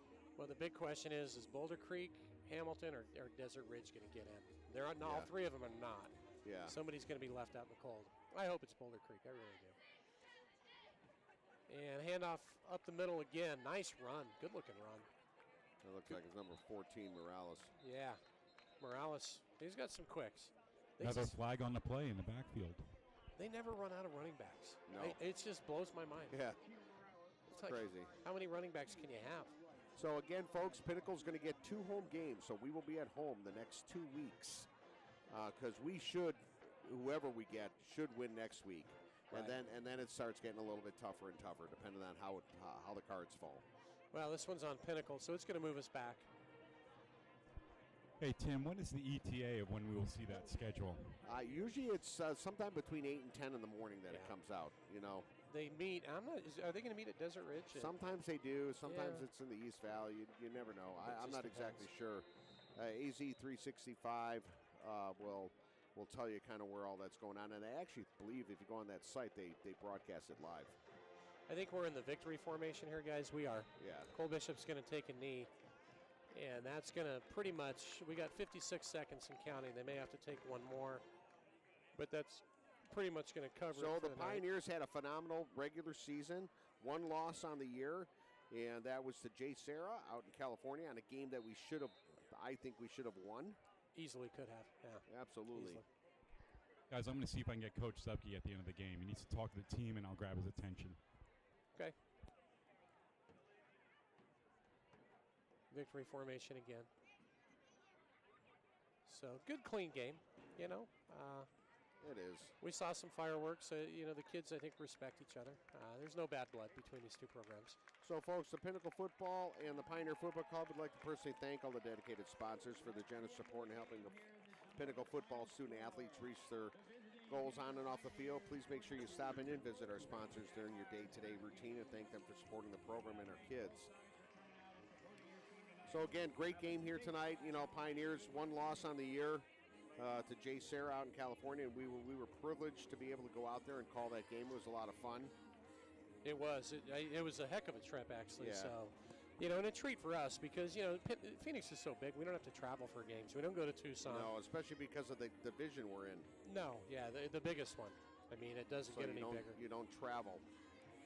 And I'm trying to see, you know, I think Rich is going to try to get us an interview with one of the coaches or a couple down on the field. So let's see if we can get some updates on some games here, Tim. So I just got my phone up. So as I'm talking to you folks, if I can try to find the higher level games. Late here, 9:30. Maybe some of the games are wrapping up, but I'm not exactly sure.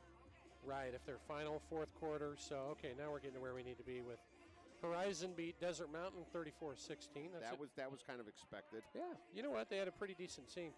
O'Connor 47-0 over Mountain Ridge this evening. Okay. So Mountain Ridge, that's tough for Benny. They winless season. Yeah, well, without a doubt. You know, without a doubt. And of course, our victory tonight, you know, 42-13. Centennial 41-0.